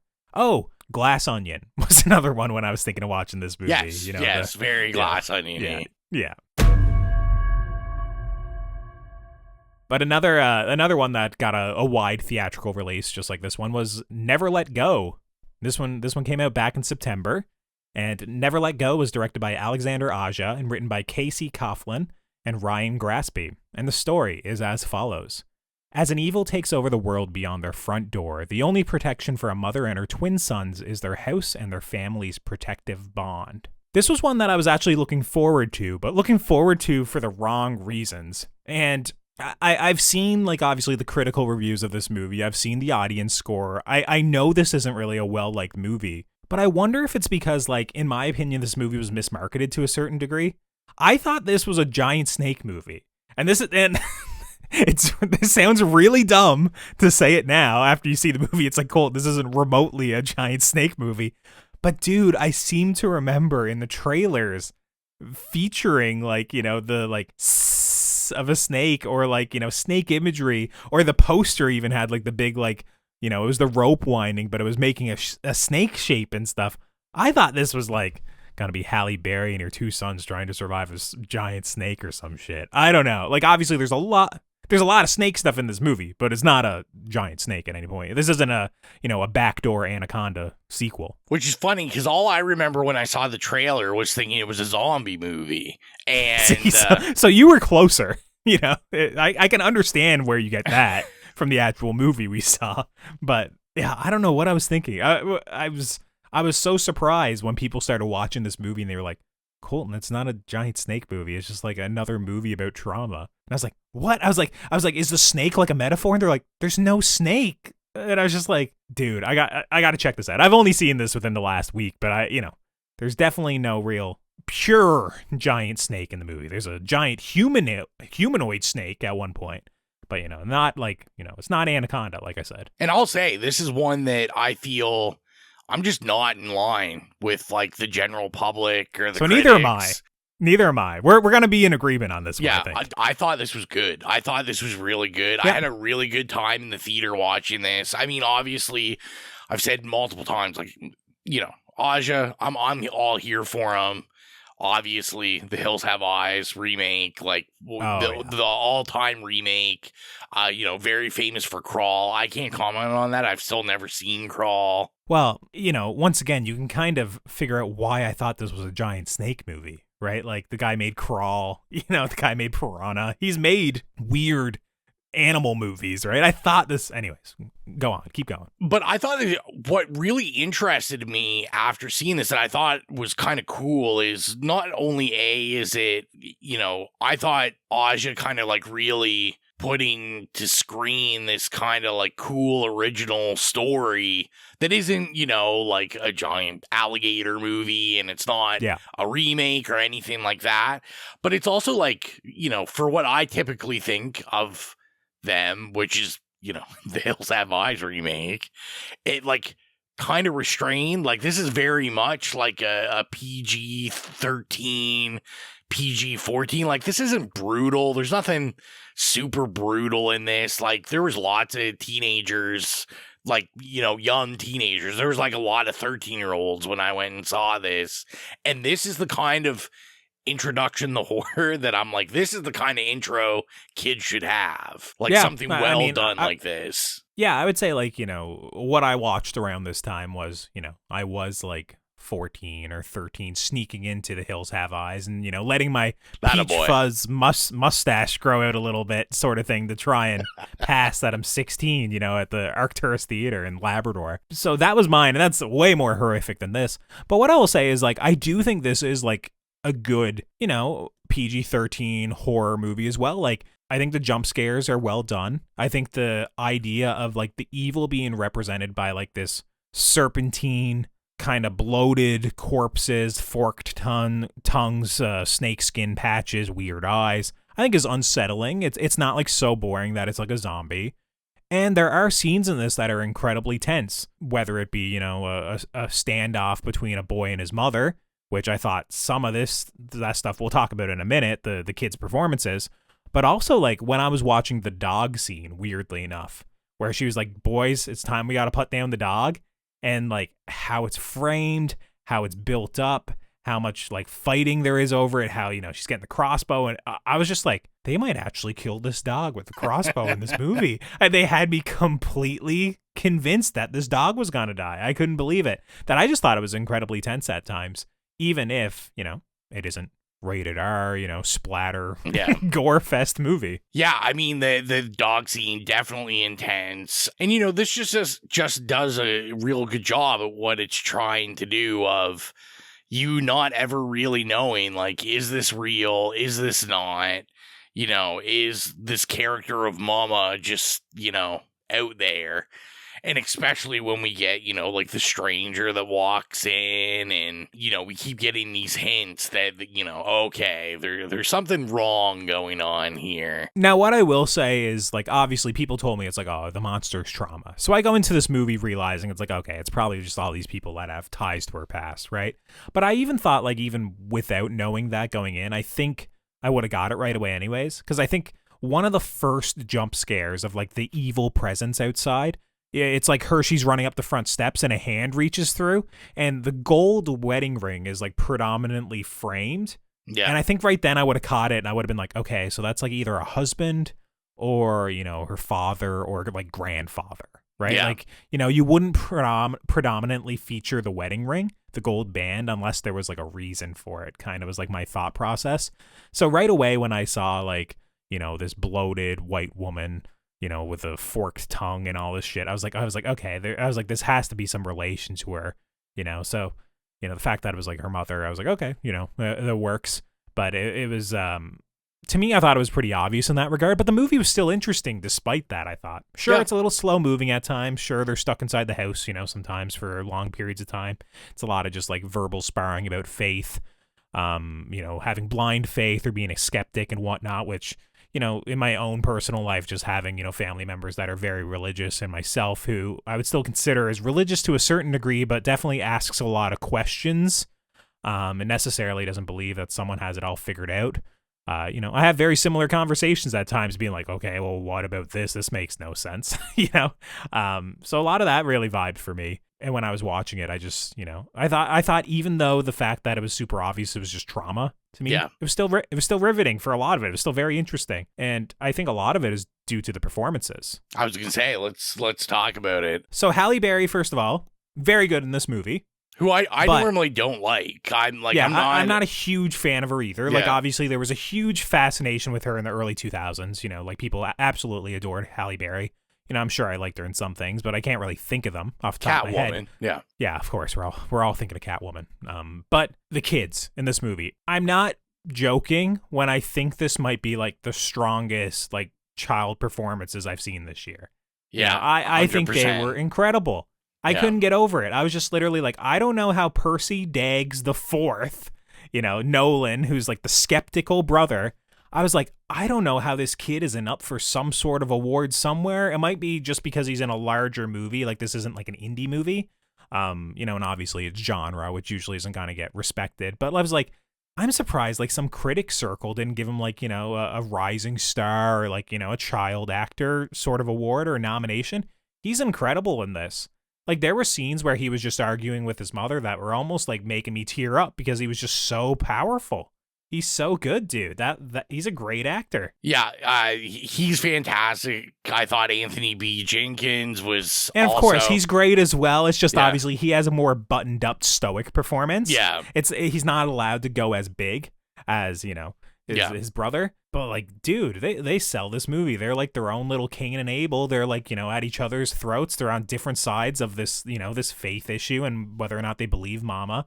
And I just felt it as like this brotherly bond, but also this deterioration near the end of the movie where they got to go at each other's throats a little bit. I was completely on board with just the familial relationship, and that's why I like this movie.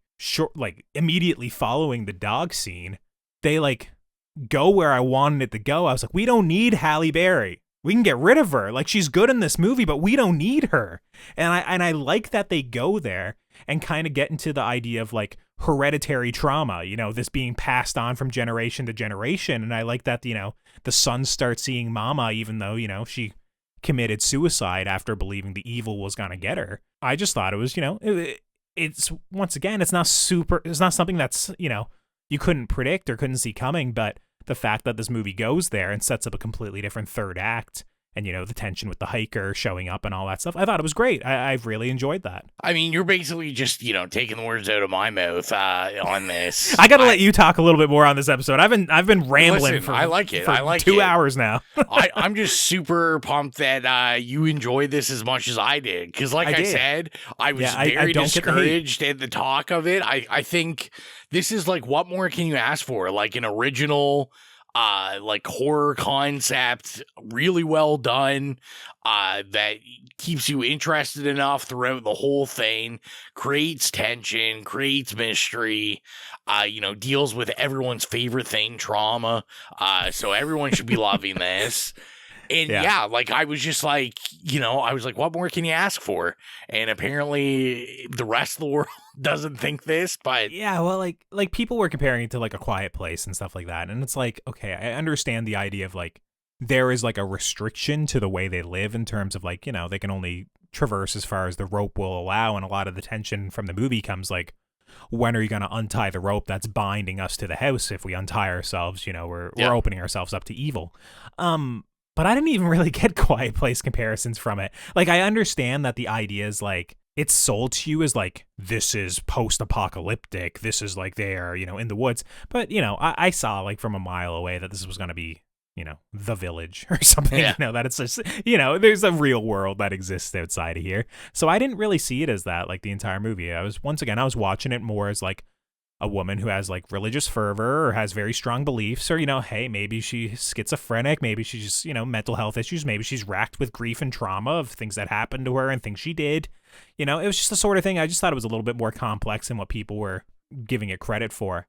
The one thing I will say is that I do think in the third act it loses me a little bit. There's like a scene where I think it's almost like the evil is almost like a centipede or a insect-like demon thing. I was like, I don't know why we need that. I thought it was more effective when like the evil was humanoid. And I do think like some of the stuff with like the brothers is a little bit hokey. You know, it's making the one brother like so evil at the end of the movie I thought was a little bit too far. I liked it when it was a little bit more morally gray or like disagreeing. But I mean, I guess you got to get there for the climax of the movie. You got to be trying to kill each other. But, you know, it was just like a couple little stumbles. It wasn't enough to like, you know, make me think the movie was bad or anything.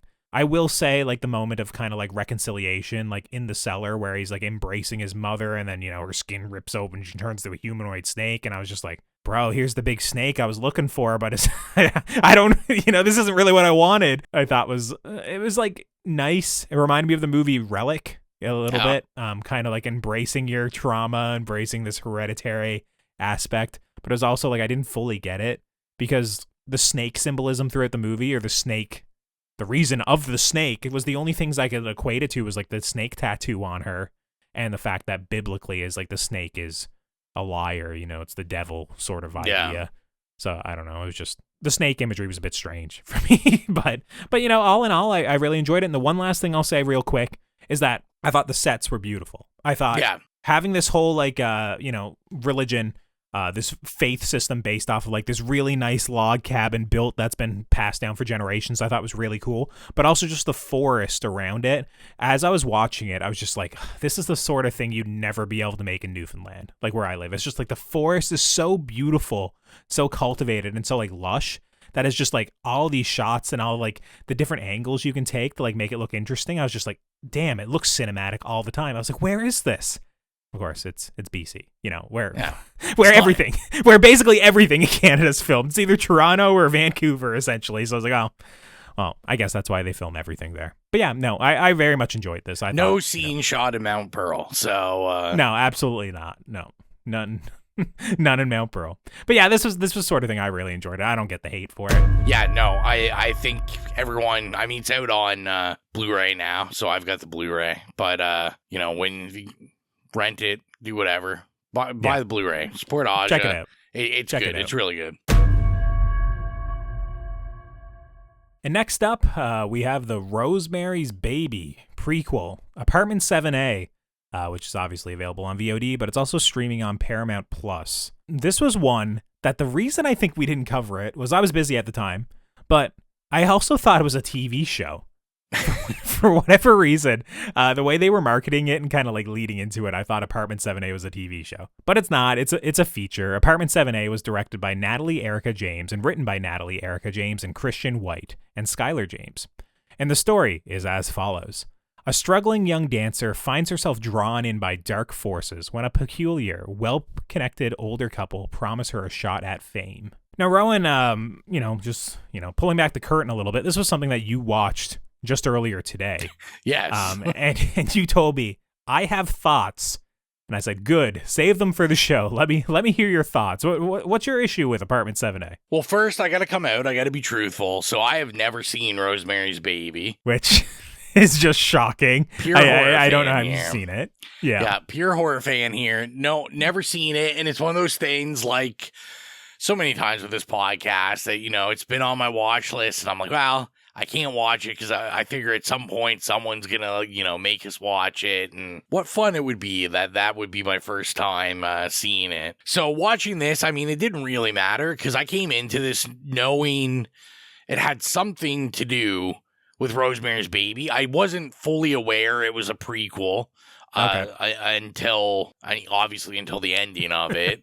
Yeah, it's impossible to make it through this and not know. But anyways, yeah. But watching this, you know, I thought it was funny because whenever you see these like kind of direct to the platforms, I'm always like, you know, I'm always looking at it with the eye of like, oh, I wonder how this would do in the theater, that kind of thing. And 20 minutes into this, I knew. I was like, this needs to stay on streaming. You don't need this in the theater. My main thing with this was it looks, you know, you said you thought it was a TV show. It looks like a TV show. Like, yeah. I thought, even the apartment building and stuff that they're trying to make like very grand and, this like high class, old money, wealth, building. It looks cheap. I thought like most of the sets in this look very cheap, very small. Even, like the theaters that they're performing in, all this stuff. I was just like, everything looks small. The quality is like TV movie quality, like TV show quality. I just like the quality really threw me off, as well as I don't know. I hopefully, if I ever see Rosemary's Baby, I don't feel the same way. But I was just like, I know the general premise of the movie, and I was just like, after a year where I'm getting like The First Omen, and I'm getting Immaculate, I'm getting all these great things about the Antichrist being born. I was like, this is just boring. Nothing happens. Yeah. Like, for some reason, we're getting like a full LGBTQ devil going on. He's bedazzled like nuts. Like he's got like rhinestones all over his body for some reason. It's just like nothing seemed menacing. This, to me, I felt like, I was like, this is what happens when like a theater kid decides they're going to make a horror movie. And this is what comes out. This was not for me, I don't think. All right, well, I mean, there are some movies that are very theatrical and theater kid energy that are good. Smile 2, I think, has theater kid energy. Okay, I do like that one. That's a good one. I did like the bedazzled devil or demon, but there are a lot of points in the movie where he's not the bedazzled devil or demon, and he's like in a reflection or in a mirror or in the background, and then he just looks like space channel, sci-fi channel quality creature, and it just looks awful. I do agree with you that largely this movie looked very bad to me. I thought it looked very movie of the week, very just like network television, not prestige. And it was something for a lot of it that really dragged it down for me, because when you're making a movie like, a prequel to Rosemary's Baby, you're making a prequel to like what many laud is one of the greatest horror movies sort of movie. And it winds up being like, it's a natural thing to try and emulate that style, or at least make the filmmaking similar to the 60s, or, obviously you can expand out and do different things with it. But it's just like, I think back to The First Omen. The First Omen, when you're watching it, in a lot of respects, it looks like a movie that was made, back when The Omen came out. Obviously you watch them side by side. There's a lot of more modern filmmaking techniques, and it's not a one-to-one translation. There's obviously, it's a modern movie, but when you watch it, it feels like a movie that's old from that, from the 70s. When you watch this movie, it feels like it was made in 2024. Yeah. It doesn't feel like a 60s movie at all. It doesn't look like a 60s movie at all. Sure, there's some costuming. Sure, there's some sets. A lot of it is cheap and quick, and, a way to make things look period very quickly is dress people in period-appropriate clothing. So it's the sort of thing where, like, yeah, I agree. It didn't really sell me on the 60s, and it didn't really give me the filmmaking that, I needed to kind of, like, elevate this. Weirdly enough, I was curious. I was like, is Rowan right? Cinematographer. I'm not going to, delve too deeply, but what I'll say is, this director, Natalie Erica James, she directed Relic, which I mentioned 5 minutes ago. And that movie, I remember being a looker. It was a good movie. Had some hokey visual effects, but like, it wasn't an ugly movie. It didn't look like a movie of the week. So that movie was shot, cinematographer, filmed by the guy who did Smile 2, which we said Smile 2 is great. Yeah. So I don't know why you go from the guy who did Smile 2 to just somebody who, when I go through their credits, obviously they're working, but they just work on a bunch of stuff I haven't heard of, and they look like Hallmark movies. Nice. So I don't know. So it's interesting where it's like we both felt that the filmmaking was kind of cheap, and in actuality, I think the choice in cinematographer may have been cheap here. What I will say is that the acting by Julia Garner is excellent, I thought. I thought she elevated the material in this movie. I'm not overly familiar with a lot of her work. She's kind of like best known to me as like I watched like a season of Ozark, and I thought as Ruth in that she was insane. She was like literally my favorite character in that show, and I just never finished the show. And then I think I saw her in a couple of things like The Royal Hotel or something like that. But she's not someone to me that like she hasn't like broken out into like superstardom. And I just thought she was great in this movie. I really thought she sold it. I liked the physicality of the dancing. Sure, there wasn't a lot of wide shots to see her do like crazy splits or anything, like maybe like a Smile 2 might have done. But I did really buy her portrayal as the girl who fell. I did like it. I bought into like the fact that she was willing to do whatever it takes to get her career back. Even if that was sleeping with a guy who was way older than her, I felt like there was a level of seduction that she was coming on to him, or at least, willing to do whatever it takes to get where she wanted to go. And, obviously there was the whole level of just being able to sell that, there's some other, ulterior forces at work here kind of like leading her actions that I thought she was great in the movie. She was like the sole like standard of the movie to me that I was just like, she was enough to elevate this beyond like, this is bad, essentially, like she was enough to me to save it, for a most part. Not so far to be like, this is a great movie or anything, but like, I was like, okay, it's like not completely disposable because, it's still directed by the woman who did Relic, and there's still some, competent stuff in there. Like, even if the filmmaking itself looks cheap, there is like interesting transitions from like, let's say like a dream or a nightmare into like a theatrical Broadway production, then back to like a dream or a nightmare. Or, certain elements like that I thought were interesting. It wasn't all, I thought terrible to me, I guess. Did you like Julia Garner at all? Yeah, or, I are you thought familiar she with her? was not familiar. Obviously, she's like very recognizable person. So, like you said, I haven't seen the Royal Hotel, but like I remember the poster. She's like on the cover of the poster. Yeah. And I'm sure I've seen her in a couple things. Like I know she was like a random character in Perks of Being a Wallflower. Yeah. She has an intensity to her a lot of the time on screen, where in this, weirdly enough, I thought it was a little bit more subdued. This was kind of like a different role for her, I thought, than what she often plays. 100%. But I agree, that I thought she was kind of the bright spot of this of this film. It was fun seeing Diane West again, who, famously the mom from The Lost Boys, way older, obviously. I mean, that movie's from the 80s, but I kept being like, the whole time, it's like, who is this woman? I didn't have Letterboxd open or anything. I'm like, she looks so familiar. And then I was like, oh, holy shit, it's her. Like, I guess she would be a lot older. But, I guess, like I said, not everything's for me. I found a lot of it like hokey, and I think it's because of, when you watch like horror documentaries or whatever, like you always see like the kind of iconic scenes from Rosemary's Baby and everything like that.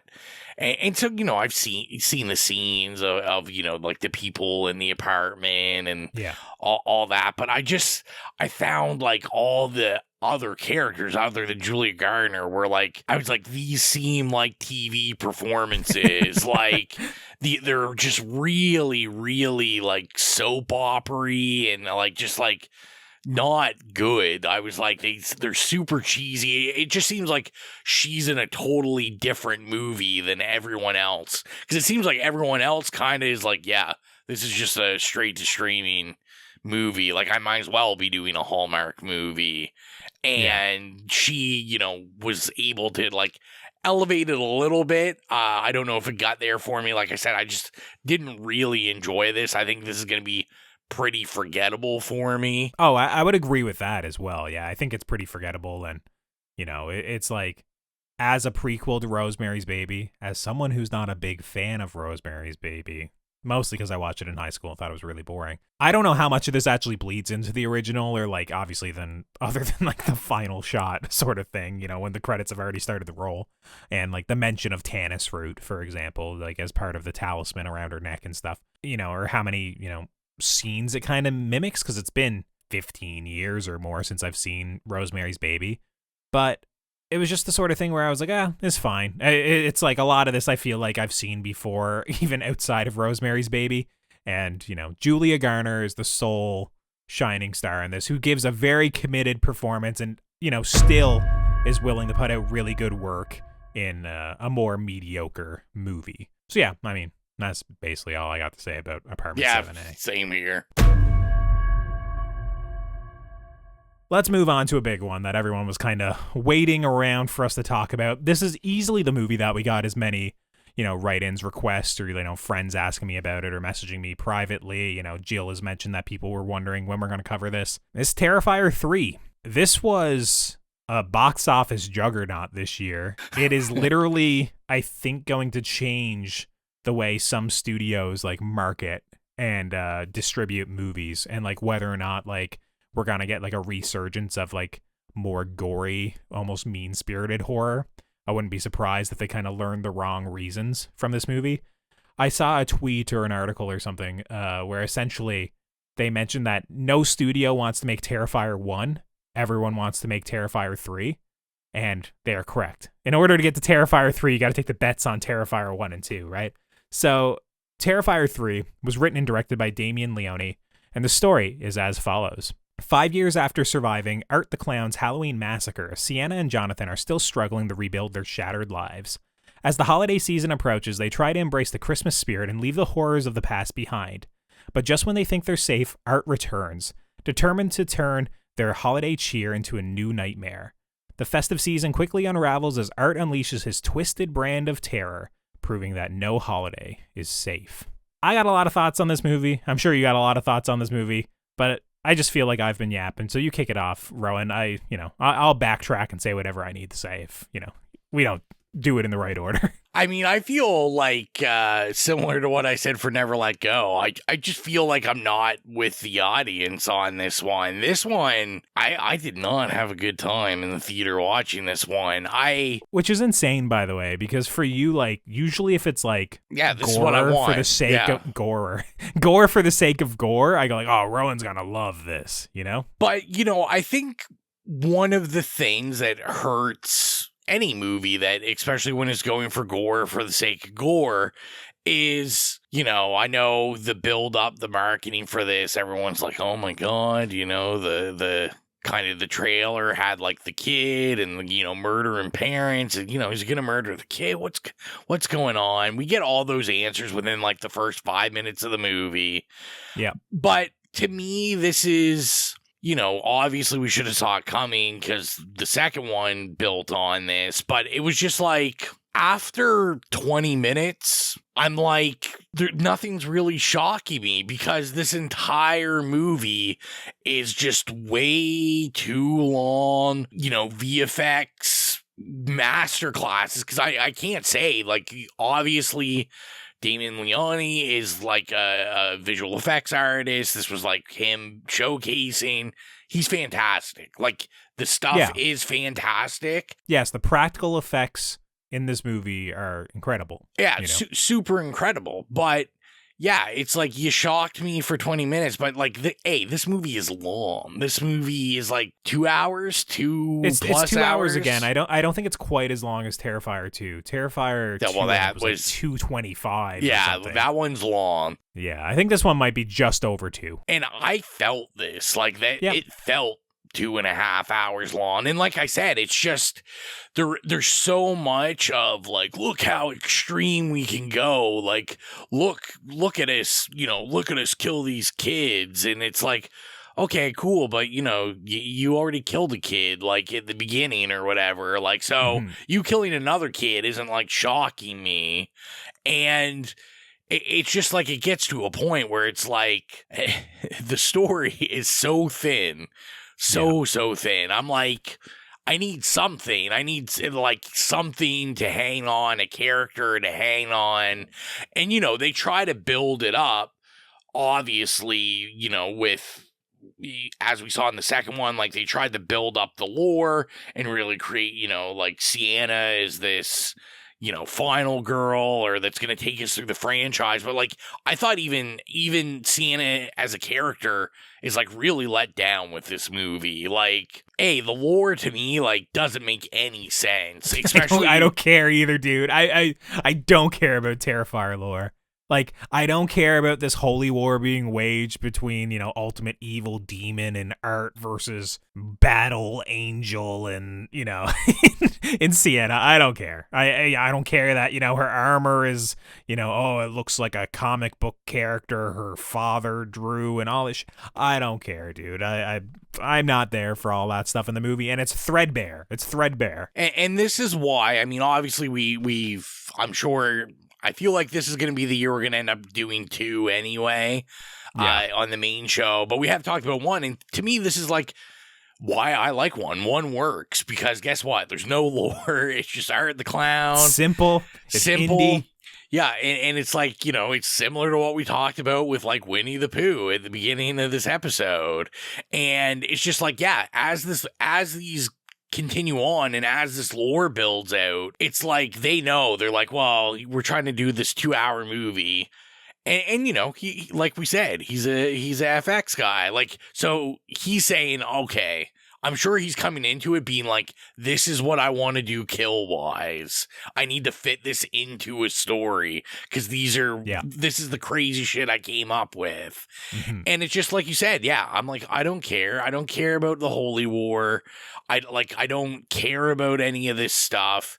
These should be done as like Friday the 13th, simple slashers where you can have your cool kills, but it doesn't really matter. It needs to be a simple, just like simple 80 minutes. And I think these would bang. I would watch 8 million of these. And you could bang them out. But yeah, this like 2 hours, 2.5 hours, like I don't need it, bro. I don't need it. Yeah, you know what's cool to me? A clawed hand reaching up out of a bed, grabbing them and pulling them into the bed and a fountain of blood sprays up. You know what's not cool to me? The villain coming in and slowly tying up the person so each limb is tied to the bedpost. Then a hand's gonna come up and grab them and, it's gonna unbutton their shirt a bit. And then a bit of guts are gonna hang out. And then slowly we're gonna rip off his arm. And then slowly we're gonna rip off his leg. And then we're gonna do this and we're gonna, chop off his head. And then the blood's gonna be gushing everywhere. And a kill that should have took 5 seconds has now taken 10 minutes. Yeah. And I was desensitized to this shit 30 minutes ago. So it's like, to me, I'm with you. I think Terrifier 1 is the strongest, in my opinion, because it's simple. There's no explanation for it. It's killer clown. There's vague like stuff like, oh, he's probably still alive at the end when he gets killed. That sort of shit, like some paranormal stuff or whatever. But it's just, I don't get this stuff. It makes me feel like I'm clutching my pearls.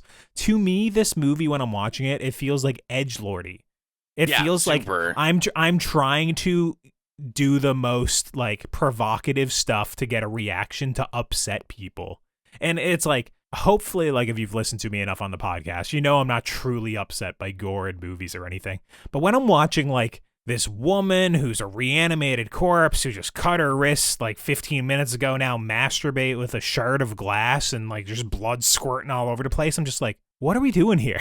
like this is the shit that'd be on like Newgrounds when I was like, I don't know, 10, in a shitty like Flash animation, like, and we'd all be like offended by it or upset or like, grossed out. It's like when I'm watching this, I'm just like why? Or like who like enjoys this, I guess, in terms of like, obviously the answer is millions of people basically. But when I'm watching it, it's like, yes, the practical effects are, stellar. They're the best I've probably seen in the horror genre. But everything is so dragged out. The story beats that nobody cares about, that the only person that is giving a good performance in it is Lauren Lavera because she's the only one checked in. It's like, okay, if she's the only one in a scene that cares to be there, why are we doing a 10-minute scene here of like chatting at like, I don't know, a bakery or coffee shop or something? Why are we bothering with this? Yeah. It's like nobody is here to see that, or, very few people. To me, it's just like the kills in this movie, are they creative? Yep. Was I checked out already by after the intro was done? Yup.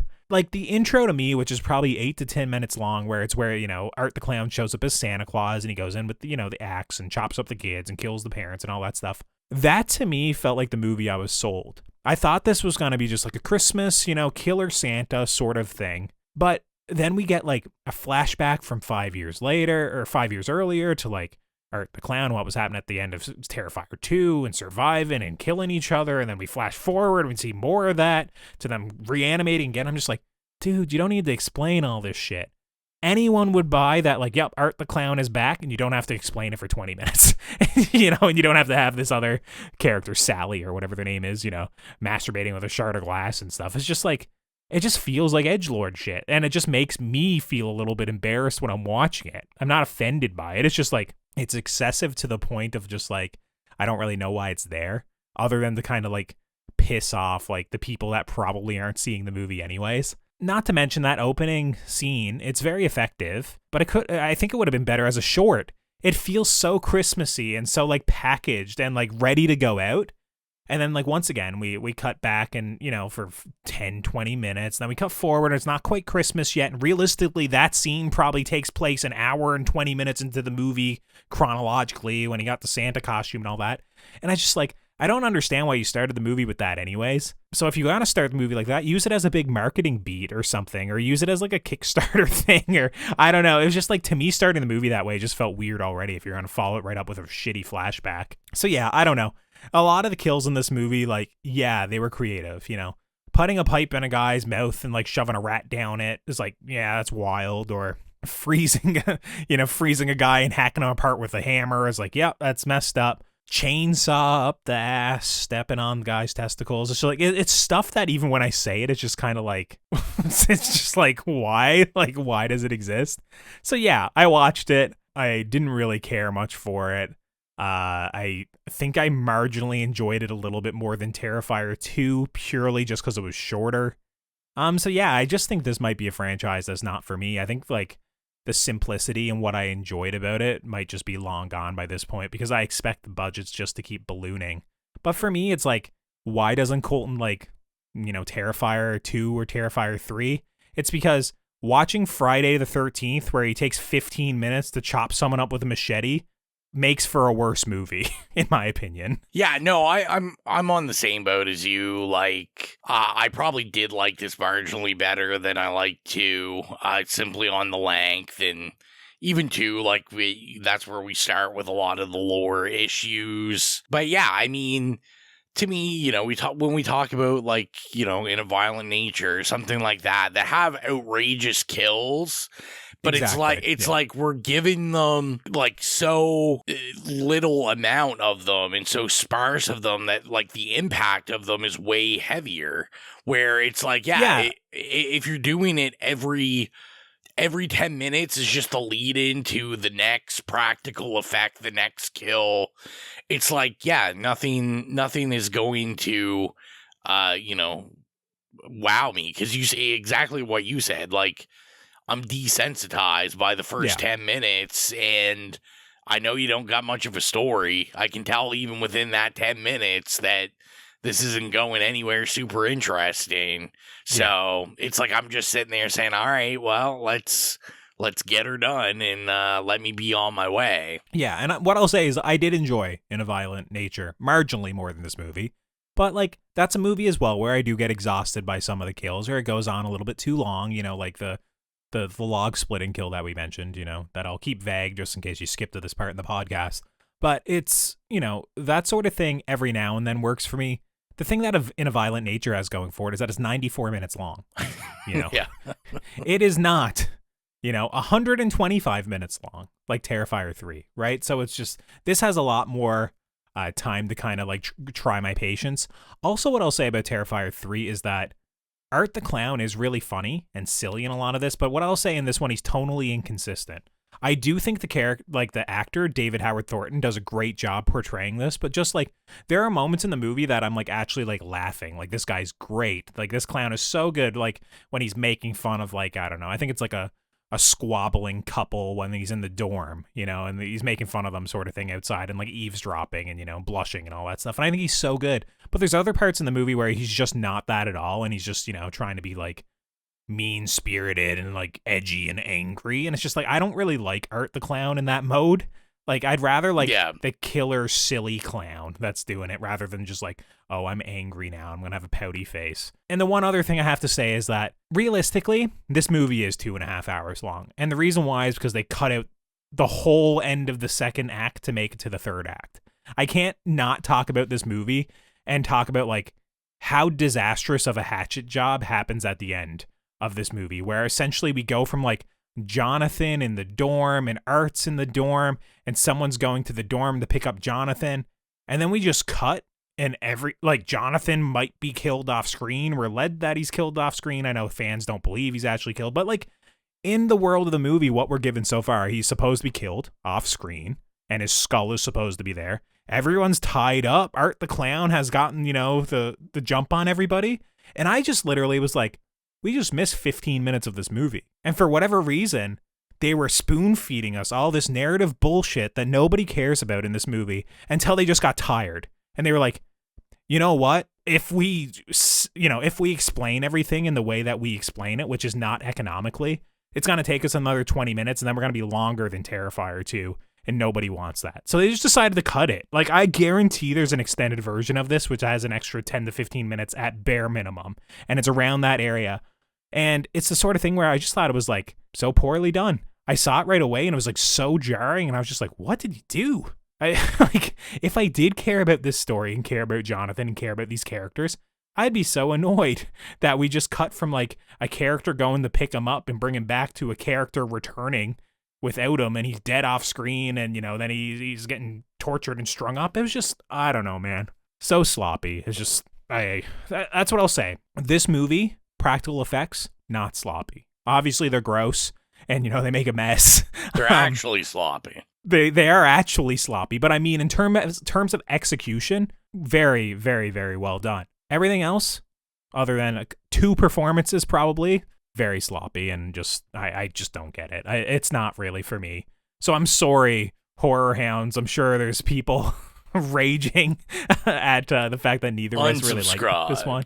Yeah, but no, it's not really for me. I don't hate it. It's like marginally positive for me, and it's basically just on the strength of the practical effects. In all reality, these are movies that like I would never watch again, other than that I probably will have to.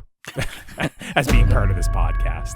Anything else about Terrifier 3? No, I think you said it all. I think we've angered people enough. Next on the list is VHS Beyond, which streaming on Shudder, AMC+. VHS Beyond is a horror anthology film containing segments directed by 6 teams of writers and directors. And the story is as follows. 6 blood-curdling tapes unleash horror in a sci-fi-inspired hellscape, pushing the boundaries of fear and suspense in the biggest, maddest, and bloodiest VHS installment yet. I'll give the directors and writers their due when we're talking about the specific segments, because we'll just go through in order. But yeah, VHS. Are you a VHS guy? Kind of. Maybe. I don't really know. This All is... right. So I know you like VHS collecting. I'm talking about the franchise. I feel like I kind of missed the boat on VHS. I think if I look in the collection, I think I own the first 2 or 3. I don't think I've watched them. I think I may have seen the second one. I don't think I've seen the first one. And then I know, Shudder kind of acquired them. Yeah. The brand, and they've kind of been putting out a different one yearly now. I did watch, what was whatever the first one Shudder put out. I can't remember. Oh yeah, it would have been a year, like 94 or something like that. Something, yeah. They did like years for all of those. So, and it's just kind of worked out. Like, it's not because I don't like them. It's just for some reason every time I watch them, I end up like I have to go somewhere or something, and then I'm like, oh shit, I gotta pause it, and I never come back to them. So this is really the first one that's ever been released that I've like sat down, watched when it came out. Okay. Are you a fan of like the VA? I know some people like love these. So love would be too strong, but I've seen them all. And I've seen probably a couple of them twice, let's say, especially when it was like earlier where you'd get a VHS movie every 3 years or something, when it was like 1 and 2 and viral or whatever. But yeah, what I'll say is VHS is a pretty solid horror anthology series in terms of you will usually get one really good story, and then probably 1 or 2, depending on the strength of the anthology, of like, yeah, that's pretty good. And then usually 1 or 2 pretty bad ones, right? They're always a little bit inconsistent. It's pretty tough, I find, to find a horror anthology where all of them are amazing. Trick or Treat is probably one of the few examples of that. But what I'll say is like VHS Beyond was all right. It wasn't one that like wowed me. I guess we'll just go through all the segments one by one. But yeah, the first one was called Stork, which this one was directed by Jordan Downey, written by Jordan Downey and Kevin Stewart. And essentially it's about Warden, which is this monster hunting group. And they're going to, I think they're like, it's been a while since I've seen this, but I think they're like tracking down a coworker of theirs named E.T., who I think has like a kid who's gone missing, and essentially they're going to this house that I don't know, has zombie-like alien monsters. It's very very first-person shooter, like Resident Evil inspired. So I wouldn't go Resident Evil. I'd go like Doom. Doom-esque, like get some sort of energy to it, which I will say I thought it was not very successful when it was just devolving into people with like assault rifles, like shooting things and chainsaws going. But it does have one really cool practical effect monster in it. Which the stork is awesome. The stork is awesome. Yeah. I thought that was really cool. I like the idea of like it conceptually like feeding off the people it's captured's brains and then mother birding it, like feeding it to the infants, chewing up the food and like, force feeding them essentially. I thought that was really cool. I liked some of the shots where I think it shows like inside their heads and there's no brain sort of thing, but they're still like functioning. That was neat. But outside of that, I don't think there's a whole lot that I would really remember from it. I thought it was all right. Yeah, I thought this one was, it was mid. Like it was. Do you know was off fine. the top of your head which one that you enjoyed the most out of the 5? Like, do you have them in front of you that like you can? Yeah, I mean, to me, probably my favorite one is the Live and Let Die one. Okay, yeah. So we'll discuss that in a minute. Yeah, I was just curious. Yeah. The next one that's up in the anthology is Dream Girl, which is directed by Virat Pat, written by Virat Pat and Evan Dixon. This one I'll say is like, it intrigued me right off the bat because I actually thought that the production of the Bollywood creation was really well done. Like where basically it starts off with like almost a pretty lengthy dance number. Yeah. That I was just like, this is expensive to do this. I know because like there's all the cutting, there's all the times they have to reset. There's actors involved, like background involved. I thought it was very well done, the Bollywood sequence. What I'll say is it very quickly lost me when the main character kind of sneaks into the trailer. And then you're either on board or I don't know. I was a little on board for this. You were on board with it? You like the android reveal, like the face android in a bowl? reveal. Yeah, I'm just a sucker for AI stuff and androids. Like I said, you would assume that all of these would be in my bag because, I do love some sci-fi horror. But I will agree, like, as much as I'm on board for it, do I think it, like, at the end really worked? Like, not really. Yeah, it's the sort of thing where I think for me, it just kind of devolved into, like, stupidity, like, barfing acid on her manager's face or ripping the heart out of someone literally or... I don't know. It was just like this. It started off like this cool Bollywood sci-fi thing. I was wondering what it was going to be. And then it just basically turned into like a shitty Terminator gore fest where, I think that at the end of it, she's like ripping the guy's arms off and beating him with them and, eye gouging and ripping his face off so she can wear it. It was just, I don't know. It was the sort of thing where I liked where it was set up, didn't ultimately like where it wound up, wasn't offensively bad, but also, I was just more so disappointed, I think, in this one. Live and Let Dive, your favorite one, directed by Justin Martinez, written by Justin Martinez and Benjamin A. Turner. This was an interesting one, I'll say. It has, obviously, it's the setup of people going skydiving for this guy's birthday, and it has a one-shot conceit, if I remember correctly. Yes. Like, they're trying to make it look like it's all done in one shot. And essentially, it's like as all these friends are gearing up to go skydiving, there's like an alien invasion happening. So I think it's like a spaceship collides with their plane and like an alien hops off and kind of takes the plane down. And they all start falling out of the plane. Oh, parachute scene. Oh, just love it. Yeah. And then the orchard. Like, the orchard is where this shines. The orchard was like, I had a hard time taking it seriously because it was like people hiding behind orange trees and throwing oranges at the monster and stuff. Obviously, there's certain carnage that you see unfold, and like you see the remnants of Logan who had his like head and spine ripped out, for example, and you see the creature a little bit. They do keep it hidden enough that it's like not completely horrible in the beginning, and then of course, like a lot of these VHS shorts, they kind of don't know how to use their budget, so I think they kind of like overshow things sometimes, or they don't know how to obscure it, like work in their budgetary range, so it does get a little bit hokey near the end. But I do like, some of the weirder aspects, like the throwing knives or lightning rods or whatever that are coming out and all that stuff. It was an interesting alien design and how they're combating it, I guess. I thought this was just to me, I really liked this one because I thought it was fun. Had that Neil Blomkamp energy going on. Yeah, that's fair. Yeah. Where I find I found a lot of these in this iteration of VHS. I don't know if it's maybe just people's influence when they think of sci-fi horror, but everything's a lot darker. This one obviously is unlike most of the rest of these, is in the day, it's bright, it's just, to me, it had this different energy than kind of any of these other ones had, where I was yeah, this is so different out of all the rest that it's just I had a lot of fun with it. What I will say is the abduction scene in the end, where they're in the truck and they'll film in the truck. I thought that was actually really effectively done. It was very, very well done. I liked the tractor beam, it flying up into the air, the falling, all that. That was really good. Really effective work there. So yeah, it wasn't my favorite, but it was, a stronger entry for sure. And the one shot aspect to it is always impressive. Especially when you got skydiving and shit involved, it's that's pretty cool. This next one must be your favorite. Fur babies, of course. No, my favorite, I'm not 100% sure if it's Stowaway, which is the Kate Siegel one coming up, or actually the Frame narrative. Yeah. I do like both of those for different reasons. Fur babies, I didn't hate though. This is a weird one. When you were saying it has a different energy, I think this is the one with the most different energy, because this one doesn't fit neatly into the sci-fi aspect to me, other than animal human hybrid sort of thing.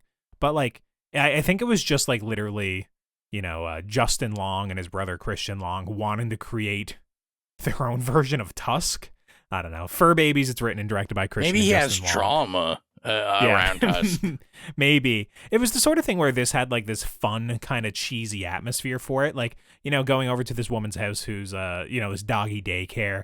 She was a kooky character. She had obviously the taxidermy dogs on the mantle, and all the dogs looked all, messed up, big old eyes, or, not put back together effectively. But it kind of really takes a turn for the cheesy horror, when they actually realize she has an older brother, or it's kind of the muscle around the house, and overpowers these activists and brings them into the basement and essentially makes them into her pets, these weird human hybrid pets. And I don't know. And basically trains them to be feral, wanting to bite and eat other people. Yeah. And it was fun.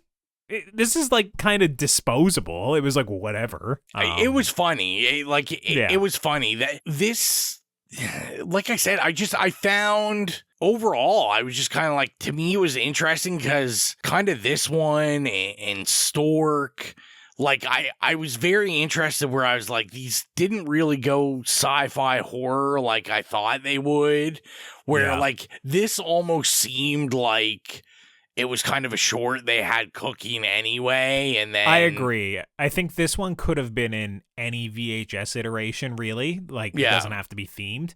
And, Justin Long is somebody who, if he was hey, I got a short cooking, can I put it on your next one? They'd probably be yeah, okay, sure. Yeah, exactly. Yeah, I don't know how this one fits, really, other than, experimentation, but you don't even get, the creepy laboratory sci-fi lightning sort of going, which would have fit, actually, thematically with kind of the vibe of this, but you don't really get that. But yeah, I mean, it has some decent, weird costuming practical effects, I guess, at times. A little bit of body horror Tusk energy in it, to a lesser degree, I guess. And then yeah, the last actual entry in VHS other than the Frame narrative is Stowaway. And this one is directed by Kate Siegel and written by Mike Flanagan, who I think most people on the podcast would be familiar with both of those people. I mean, Kate Siegel has basically been in almost every, if not every, Mike Flanagan TV show. And, Mike Flanagan, come on, I mean, do I even have to explain who that is? And their partners, their romantic partners. Yes. So this one I really liked. This is what I will say is an example of they know how to use their budget, and I think they probably had a larger budget than the rest of them. Mike Flanagan was probably okay. I'll kick some more extra money towards this. Kate Siegel could probably personally invest in this. These people are largely, I would say, more wealthy than most of the other people contributing on this list. And I liked Alana Pierce in the lead role. She's like someone who I'm familiar with from like the video game world. Like I think she used to work at IGN, and I think she was like writing for the God of War games, and now she's doing her own thing. But I thought she did pretty good. I like this idea of kind of like this woman who's fascinated with like tracking the UFOs in like this desert, throwing away her whole life to kind of see if they're out there. It's pretty simple.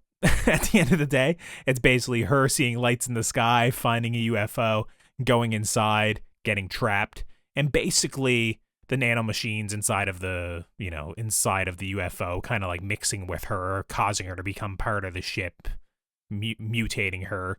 And the most interesting aspect of it, I think, is like the ship going to light speed and essentially disintegrating what was this character and recompositing her in like this weird, horrific manner. Of course, with like a little Mike Flanagan energy of like the toy that was her kids and all that stuff. But I mean, it was just largely simple. But like what I'll say is like when they get to the ship, they know how to like shoot it a lot of out of focus. I think it's like black and white or, dimly lit, maybe like night vision or the other one that they use, but infrared, like shot like that they can kind of like obscure a lot of like shoddy visual effects with, either with film grain or with infrared or like kind of like the color grade that I thought they did an okay job like hiding a lot of the effects. And yeah, it was something that was simple, but I just thought was kind of well executed overall, I would say, especially coming off of something like Fur Babies, which was a little messier. Insane, yeah. Yeah, this was pretty good. I enjoyed it. Maybe not as much as you. I feel like I was overhyped on this one though, because I remember like seeing all the like early reviews and early screenings of it, and people freaking out about like, oh, this Mike Flanagan, Kate Siegel one, and then like I feel like I was just kind of underwhelmed when I watched it because I was expecting like the next, I don't know, great Midnight Mass or something. Yeah. Something insane. And then I thought it was good. I was like, it seemed like there was a lot of kind of borrowed ideas from stuff. Like I was getting a little Annihilation in there. Yeah, I got that as well. Some Jeff Vandermeer. But, I thought overall this was pretty good. Yeah, that's one that you probably just have to experience. It's not really easy to describe what's happening because obviously it's pretty simplistic at the end of the day. And then the last thing is this frame narrative that throughout VHS Beyond, there's been this one that's called Abduction Adduction, directed by Jay Cheel, and no credited writer on it, weirdly enough. Maybe it's because they were kind of piecing it together in the edit. Maybe because of the mockumentary style, they just didn't want to say it was written. I'm not really sure. But I thought this was pretty interesting overall. I'm partial to mockumentaries anyways, especially when they do like the whole found footage thing, talking heads, and very much try and sell you on the idea. And essentially this is like them documenting what they believe to be a real like alien visitation on film, and essentially having like different creators, different people chime in and kind of speak to the validity of it. I think like having Corridor Digital on there right now when they're like so like pro AI is a bad look. I don't know about the other influencers they have on there. But what I will say is like the final kind of like what they've been building up to the whole movie, I thought was really effective. I thought like the gray being in the room, essentially like the eggs being inside of the person, kind of like shoving the camera down like the esophagus sort of thing. I thought that was really off-putting, and it was a good build up to kind of like the footage that like people were unsure if it was real or not. I thought it was a neat little coda for the film. Yeah, I thought this was like a pretty solid wraparound, like in terms of VHSs in general. And for this one, I did also really, really enjoy the wraparound for this one. Yeah, it's not very often you say that, like, the wraparound, that the frame narrative is the strongest aspect of the VHS movies. Usually it's a nothing burger. But yeah, I think this one just really did a good job of keeping like this sci-fi alien abduction theme throughout it, and it was strong, and each little sequence was like enough to kind of like keep you intrigued. So I thought it was a very, very competent like ending to the film. And with that, I think let's move on to Azrael. I mean, we've been going what is this? Oh my god, oh no, 2.5 hours. Oof. All right, let's try to get these last couple done. Azrael was directed by E.L. Katz and written by Simon Barrett, and the story is as follows. In a world where it is considered a great sin to speak, a devout female-led community hunts down a young woman who has escaped imprisonment. Recaptured, Azrael is due to be sacrificed to an ancient evil in the wilderness, but fights for her own survival. Samara Weaving, we must have discussed her on something on the show. I mean, I'm sure. Scream, the most recent thing we talked about her in. Yeah, basically kind of like a more modern scream queen, I would say, obviously in the Babysitter movies and, a handful of other things. I feel like I see her in something every other year. Ready or Not, obviously, is other, a great role for her. This one was one that I was basically only interested in, mostly because of Samara Weaving, and then probably loosely just because even though this synopsis or this little, write-up doesn't say it, the movie was very much marketed as it was set in a world post the Rapture, and, the movie, when you're watching it, has, kind of biblical text, weaved throughout it every now and then, kind of as subtitles or title cards on the screen. But what I didn't know getting into it, I didn't know that it was basically very little dialogue in the movie, basically a dialogue-less film for the most part. So I will say it made it drag a little bit more than I was expecting. What about you? What do you think about this one? Yeah, so I went into this hearing murmurs, people being oh, this is kind of underrated. It's not really being talked about. So I kind of, I watched it one night. I was like, all right, let me check out, see what's going on. I went in not knowing at all what it's about. I didn't see a trailer. I didn't read what it was about or anything. And I'm not going to lie, I really, really like this one. Oh, yeah? Yeah, I thought the dialogue, zero dialogue pretty much, worked for me. I didn't know how that was going to work out, but I just thought it was just interesting because, this is the tone of movie I love. To me, this is my version of, depressing A24 films where, like you said, it's this post-Rapture, so it's kind of interesting because, rather than just doing a post-apocalyptic, we're, dealing with this biblical thing. Yeah. I've always said, as someone that's not religious, religious horror I really enjoy, and I thought that was brutal, and that's what I kind of like. I was just as we go on this journey with this character, I was it's just things are bleaker and bleaker, and when you get a little ray of sunshine, when she finally gets picked up by this traveler in the truck, and you can breathe, and she's listening to music, which has probably been forever since she's heard music, and she's starting to get comfortable. It's then something terrible happens, and that guy's dead, and that little bit of joy is dead, and it's just everything about this, it's any happiness is killed. We get some interesting kind of made to look, I don't know if it's all done in one shot, but made to look like that in terms of these kind of John Wick style fighting scenes. Yeah.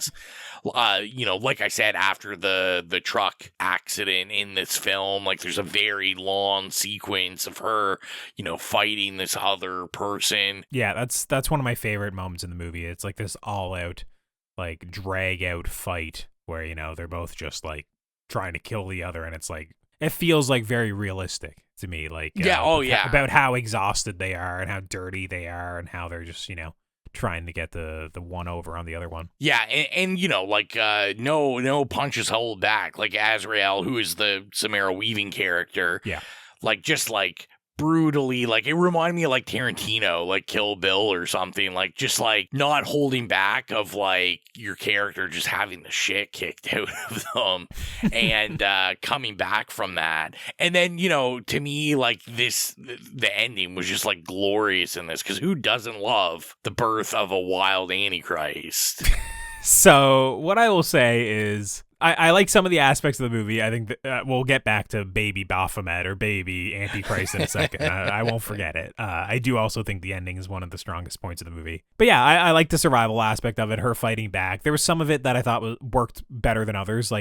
Seeing her just run around with a machete murking people was, not really I didn't care too much. It was fine. I did like that one fight. I like the moment when she's like strung up and, kind of hung upside down, has to reorient herself and pull herself up the rope and stuff. That was good. But mostly there was a little idea there earlier in the movie where it was kind of like this oracle or this godly woman hearing the voice of God through this like crack in the wood at the church, and the wind was whistling and stuff, and she was just listening, pressing her ear up against it. I really liked that conceptually as an idea. They don't do a whole lot with it, but I thought that was like cool.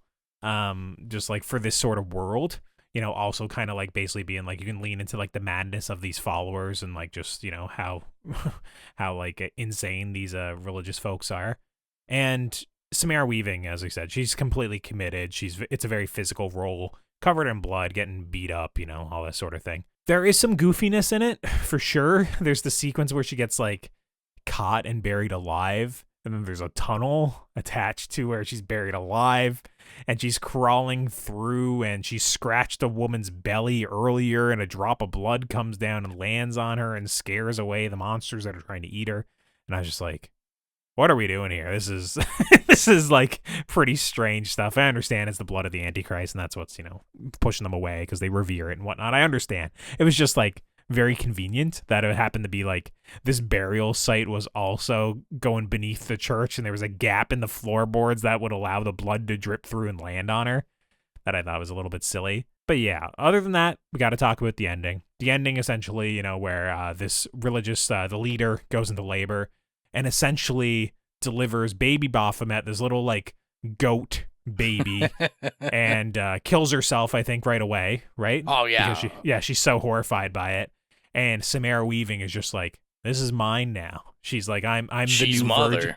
I'm the new Virgin Mary, and she stands up on the altar, and like, the light of the church that you've seen a couple times, like the window, the circular window, is just, on her head and like giving her like a halo, as she cradles this like, horrific evil creature. That I was just like, yeah, this is a great ending. Like good ending for this horror movie. And also, we never did any awards this year. There would be a Best Antichrist Birth of the Year award if we were doing it this year. We have discussed, probably on this show alone, at least 4 or 5 movies that feature prominently the birth of the Antichrist this year. Antichrist birthing, so hot right now for whatever reason in the year 2024. Yeah, really, really hot. And I was going to say another thing I was going to bring up, which I should have suspected, like this kind of being like this like low key heater, is that you were saying like Simon Barrett writing this, who is like Adam Wingard's co-partner, like yep. And the pedigree there, like guys, if you're wondering about watching this, like we're talking about like writer you're next, writer of the guest, like maybe you're like not as impressed that he's helping out on Godzilla Kong or anything like the that. writer of Godzilla X Kong the New Empire. But yeah, like I mean the pedigree's there, and I think it's kind of a shame because like you said, like I don't think this is like a 5-star masterpiece, but this might be one of the, out of this entire list of films we've been talking about, this might be like low-key the best one that was underrated, like super underrated. Oh wow, I'm glad you liked it so much. For me, I thought it was probably just fairly rated. It was all right, but I mean, it's great to be surprised like that, and that you enjoyed it so much. And with that, I think we got to get to discussing our last movie, which is Y2K. It's A24's new movie. This one's in theaters. I'll give you an extra warning that if you're interested in checking this one out, we will be spoiling it completely, just, in our discussion, no warning. So if you're looking to see this, maybe check it out in theaters or, wait for when it comes out on VOD. This is the sole movie out of everything we've discussed here this evening that is not on VOD just yet. So Y2K was directed by Kyle Mooney and written by Kyle Mooney and Evan Winter, and the story is as follows. 2 high school nobodies make the decision to crash the last major celebration before the new millennium on New Year's Eve 1999. The night becomes even crazier than they could have ever dreamed of when the clock strikes midnight. Rowan, we've talked a little bit about this one, because just peeling back the curtain again, we were going to actually review this a couple weeks ago, like in early December. I went and saw it. I think you had a plan to see it, and then for some reason you had to, shift things around. And then I was like, you know what? It's not really worth discussing anyways. I don't care too much. I don't want to wait like another week to talk about it. So whatever. Let's not even bother. And then out of us delaying this, kind of the idea of the episode that we've been recording for the past 2.5 hours kind of blossomed out of it. That is like, it's not really worth its whole episode. But, maybe if we discuss all the other things we missed, if we discuss what you and Jill were supposed to review at one point, or that I was supposed to and then got upset because it was a bad movie and didn't want to review it, maybe we'd have enough to feature in a full episode. And I think we've had more than enough for sure here this evening. But yeah, Y2K, what I'll say straight up, it was something that I should have been right up my alley. This is a period that I am chomping at the bit to see adapted correctly. Like the early 2000s, the kids playing their Game Boys, Game Boy Advances, N64, messaging people on Instant Messenger, that sort of vibe, like kind of like what I was growing up with when I was like in my preteen years. And it had a little bit of that, but it didn't quite nail it. This wasn't like the Stranger Things for, millennials, I didn't find myself personally. But you enjoyed this one a little bit more. I had a riot with this one. I thought it was super funny. I thought, it was, you could see Kyle Mooney's like comedy like all throughout this. And I thought it was good, obviously, as someone of that time, I enjoyed a lot of the needle drops, stuff like that. Although I thought it was interesting, like these kids are, they were definitely interesting. I enjoyed a lot of the ancillary characters and the casting there. Obviously, more of my taste, like Alicia Silverstone was in this. I was freaking out. I didn't know that Tim Heidecker was in this. Yeah. And yeah. I was just like, that's amazing. I love that. So it was stuff like that I was Miles Robinson in this, who going way back when the Exilia days when we reviewed Daniel Isn't Real. I love Miles Robinson. Most people would probably know him from Halloween. He was in the remake of Halloween also. But yeah, I thought it was pretty funny. Like, I wasn't going in really expecting anything. And, I got what I thought it was, just a crazy, robots or technology killing people and assimilating them. Kyle Mooney's character in this, I thought was super funny. The stoner VHS store clerk, just because I remember I remember guys exactly like him in high school, that like the poncho, the questionable dreadlocks on the white guy, all of that. I thought he was super hilarious in it. I overall had a good time. I think as a like you said, I think as a horror, I don't know, it's a little lacking in the horror. This is more just trying to play off your nostalgia and your love for Fred Durst. That's really all it's doing. Yeah, there's very little that's even horror in here other than 5 minutes of like kind of gore craziness once the clock strikes midnight, and then, maybe I think there's like a quick beheading at one point. But like once again, like all the gory sequences are like played for laughs anyways. None of them are like supposed to be evoking terror. So that's why I say it's even like to call it a horror is like maybe a stretch. For me, it's like I'm not overly familiar with Kyle Mooney's work. For me, I know him from Brigsby Bear. Great movie. And yeah, he wrote that one and starred in it. And that's an amazing movie. I love that movie. That's like a 4.5, 5-star movie for me. I think it's excellent. So when I was like, oh, that did such a, that was like a loving recreation of old-timey filmmaking and the independent spirit of trying to get things together and cobbling things together, and it looks shitty, but who cares because I made it and, I'm proud of it. I was like, I can't wait to see that kind of like scrappiness and, kind of like the love for a period of filmmaking put into like the early 2000s, late 90s. Because like a lot of people say is like the style of the late 90s, especially in filmmaking and early 2000s, is like largely not a good style.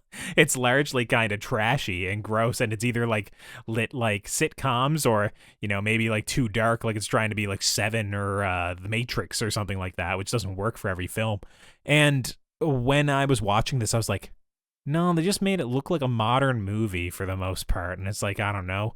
Once they leave outside the New Year's Eve party, it's largely just them wandering around in the dimly lit woods for a bunch of it until they get a reprieve at an old factory. And then they wander through the dimly lit woods for another 15 minutes until they make it to the school. It was just the sort of thing where I wish that they just like went the whole way and tried to make it look like a 90s movie. There's points in the movie when they do pay homage to like kind of like some of the tropes of the time. Like there's a part in the third act where Rachel Zegler is hacking and they do like the 90s, early 2000s hacking editing montage where it shows like the fingers going fast and the crossfades on her face and the sweat beading on her forehead and stuff. And they nail it. And I was just like, where was this energy the rest of the movie? I wanted it to kind of be like that. I either wanted to be just a good movie set in the, 1999, or a movie that is like, yeah, it's bad and it's corny, but it's supposed to be, which is what a lot of people are saying about this movie now. It's like, oh yeah, it is bad, it is corny, but it's meant to be like a late 90s movie. And it's like, yeah, but like stylistically, it doesn't fit remotely one of those movies. You never watch this and think it was from 1999. Not in a million years. I mean, back then we knew how to light scenes, where nowadays, most things is so dimly lit that you can't even see it on half the televisions out there. So it was just the sort of thing for me. I was frustrated by a lot of that. And I also just think like the choice to kill off Julian Dennison so early in the movie, for me, I thought was a bad choice. Because he was a lot of the comedic relief. And even though I do like Jaden Martell from like, let's say like It, the reason why he works in It is because you have like 6 or 7 other characters to play off of, and he can just be kind of like his thing, and the other characters can kind of, spar with him, go back and forth, and he exists in the realm of all these other characters. And you go, Colton, there's a bunch of characters in this movie too, and it's like, yeah, but there's Rachel Zegler, which is just supposed to be like the love interest, who needs to fire her agent because she hasn't been in a great movie since West Side Story, and that was like her debut. Everything else she's been in has been like okay at best. And then there's like a rap rock girl who's there, and then I think that's really it until like Fred Durst comes into the movie in the third act. So it's only like 2 or 3 people wandering with them on this journey. It's like I felt like Julian Dennison definitely should have been in until like the midway point. I understand it's like a shocking death and they play it up for laughs and it's kind of silly and whatnot, and no one addresses it 5 minutes after it happens. But it's just like, I don't know. I wanted him to be in the movie more. I also just really like him. From like Hunt for the Wilder People, I thought he was excellent in that movie. So that was a big bummer for me. Yeah, I felt the exact same way. Like, I was like, they should have kept this character around longer because, yeah, he really, like, stole all the show. And you're saying Punk Rock Girl, like, she's not Now Slaying, of Now Slaying Past, Ashlyn Watson of The Unheard.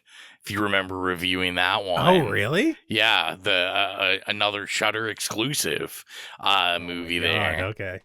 I vaguely remember that. I'm not going to lie and say I remember it like it was yesterday. But yeah.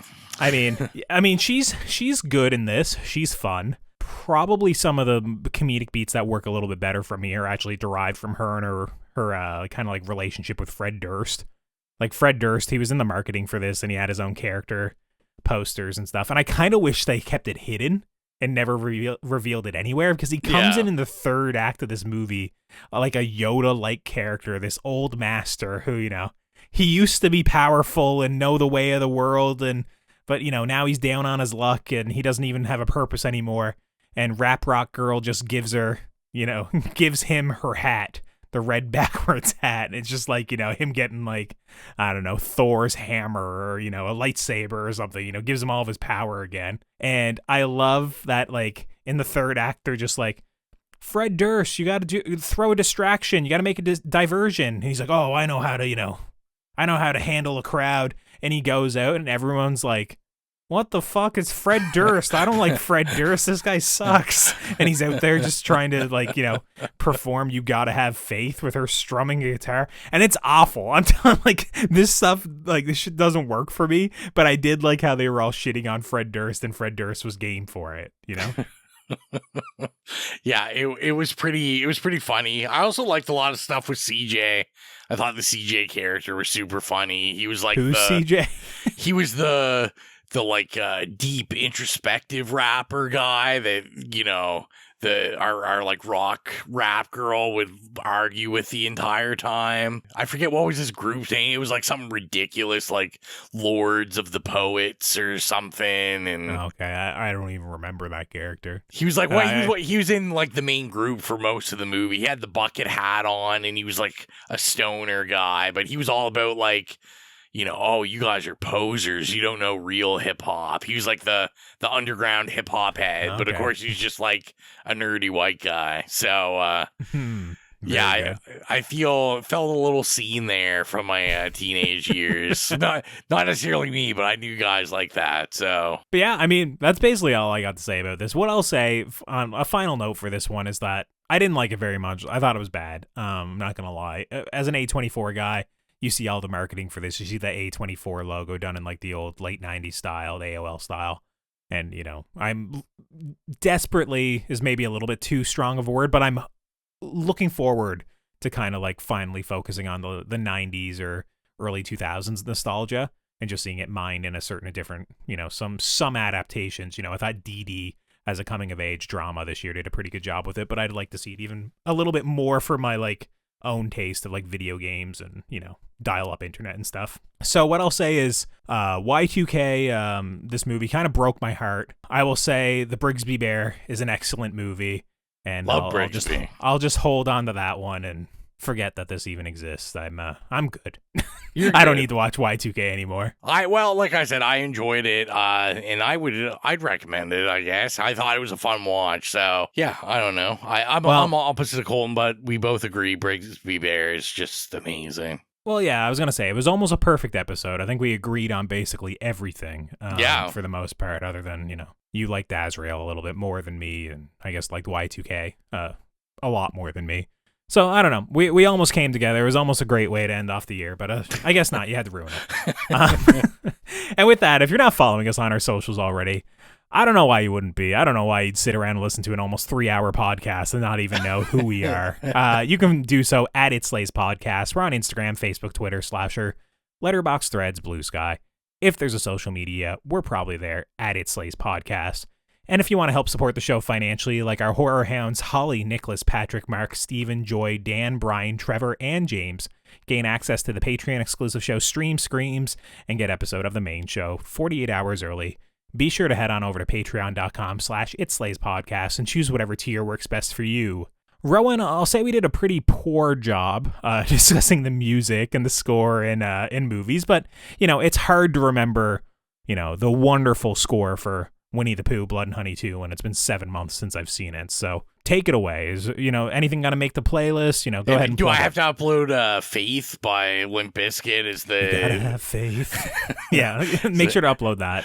Or there's the other one in the movie that they keep bringing back too, and then finally it plays over Tub the credits. Thumping. They played heavy. I don't know what one they played in the credits, but I remember them talking about Tub Thumping. But yeah, if you want to get your spooky music on, you can go to the It Slays Podcast horrific playlist on Spotify. If you have any problems finding it, you can go to any of the social media that Colton just mentioned. Go in the bio, click the Linktree link. It'll take you directly there. We upload licensed music or scores from iconic horror movies we review, or just horror movies we love. So go follow the playlist. We update it pretty regularly, and get your spooky music on, because why the hell not? And next time on the show, Rowan and I haven't discussed when exactly this is coming out, but I feel like it'll likely be out before we cover this one. So I'm going to say, next time on the show, I think it's time we succumb to the darkness with Nosferatu. Currently, I think most of us are planning on seeing that Christmas Day or Boxing Day. We're still trying to figure out exactly who will be on that episode. But I think it's probably safe to say at this point it'll be more than just me and Rowan coming out for Robert Eggers' latest. Yeah. And with that, you know, thank you for listening. If you made it all the way through this episode, you should leave a comment or let us know, because you're a real one if you sat around and listened to us for 3 hours review, you know, 12 movies, most of which that are probably not in the conversation anymore, a whole lot. But, you know, thanks for the support. Thanks for listening. And with that, I think that about wraps things up for this episode. So until next time, I'm Colton. I'm Rowan. And as long as you keep listening, we'll keep slaying.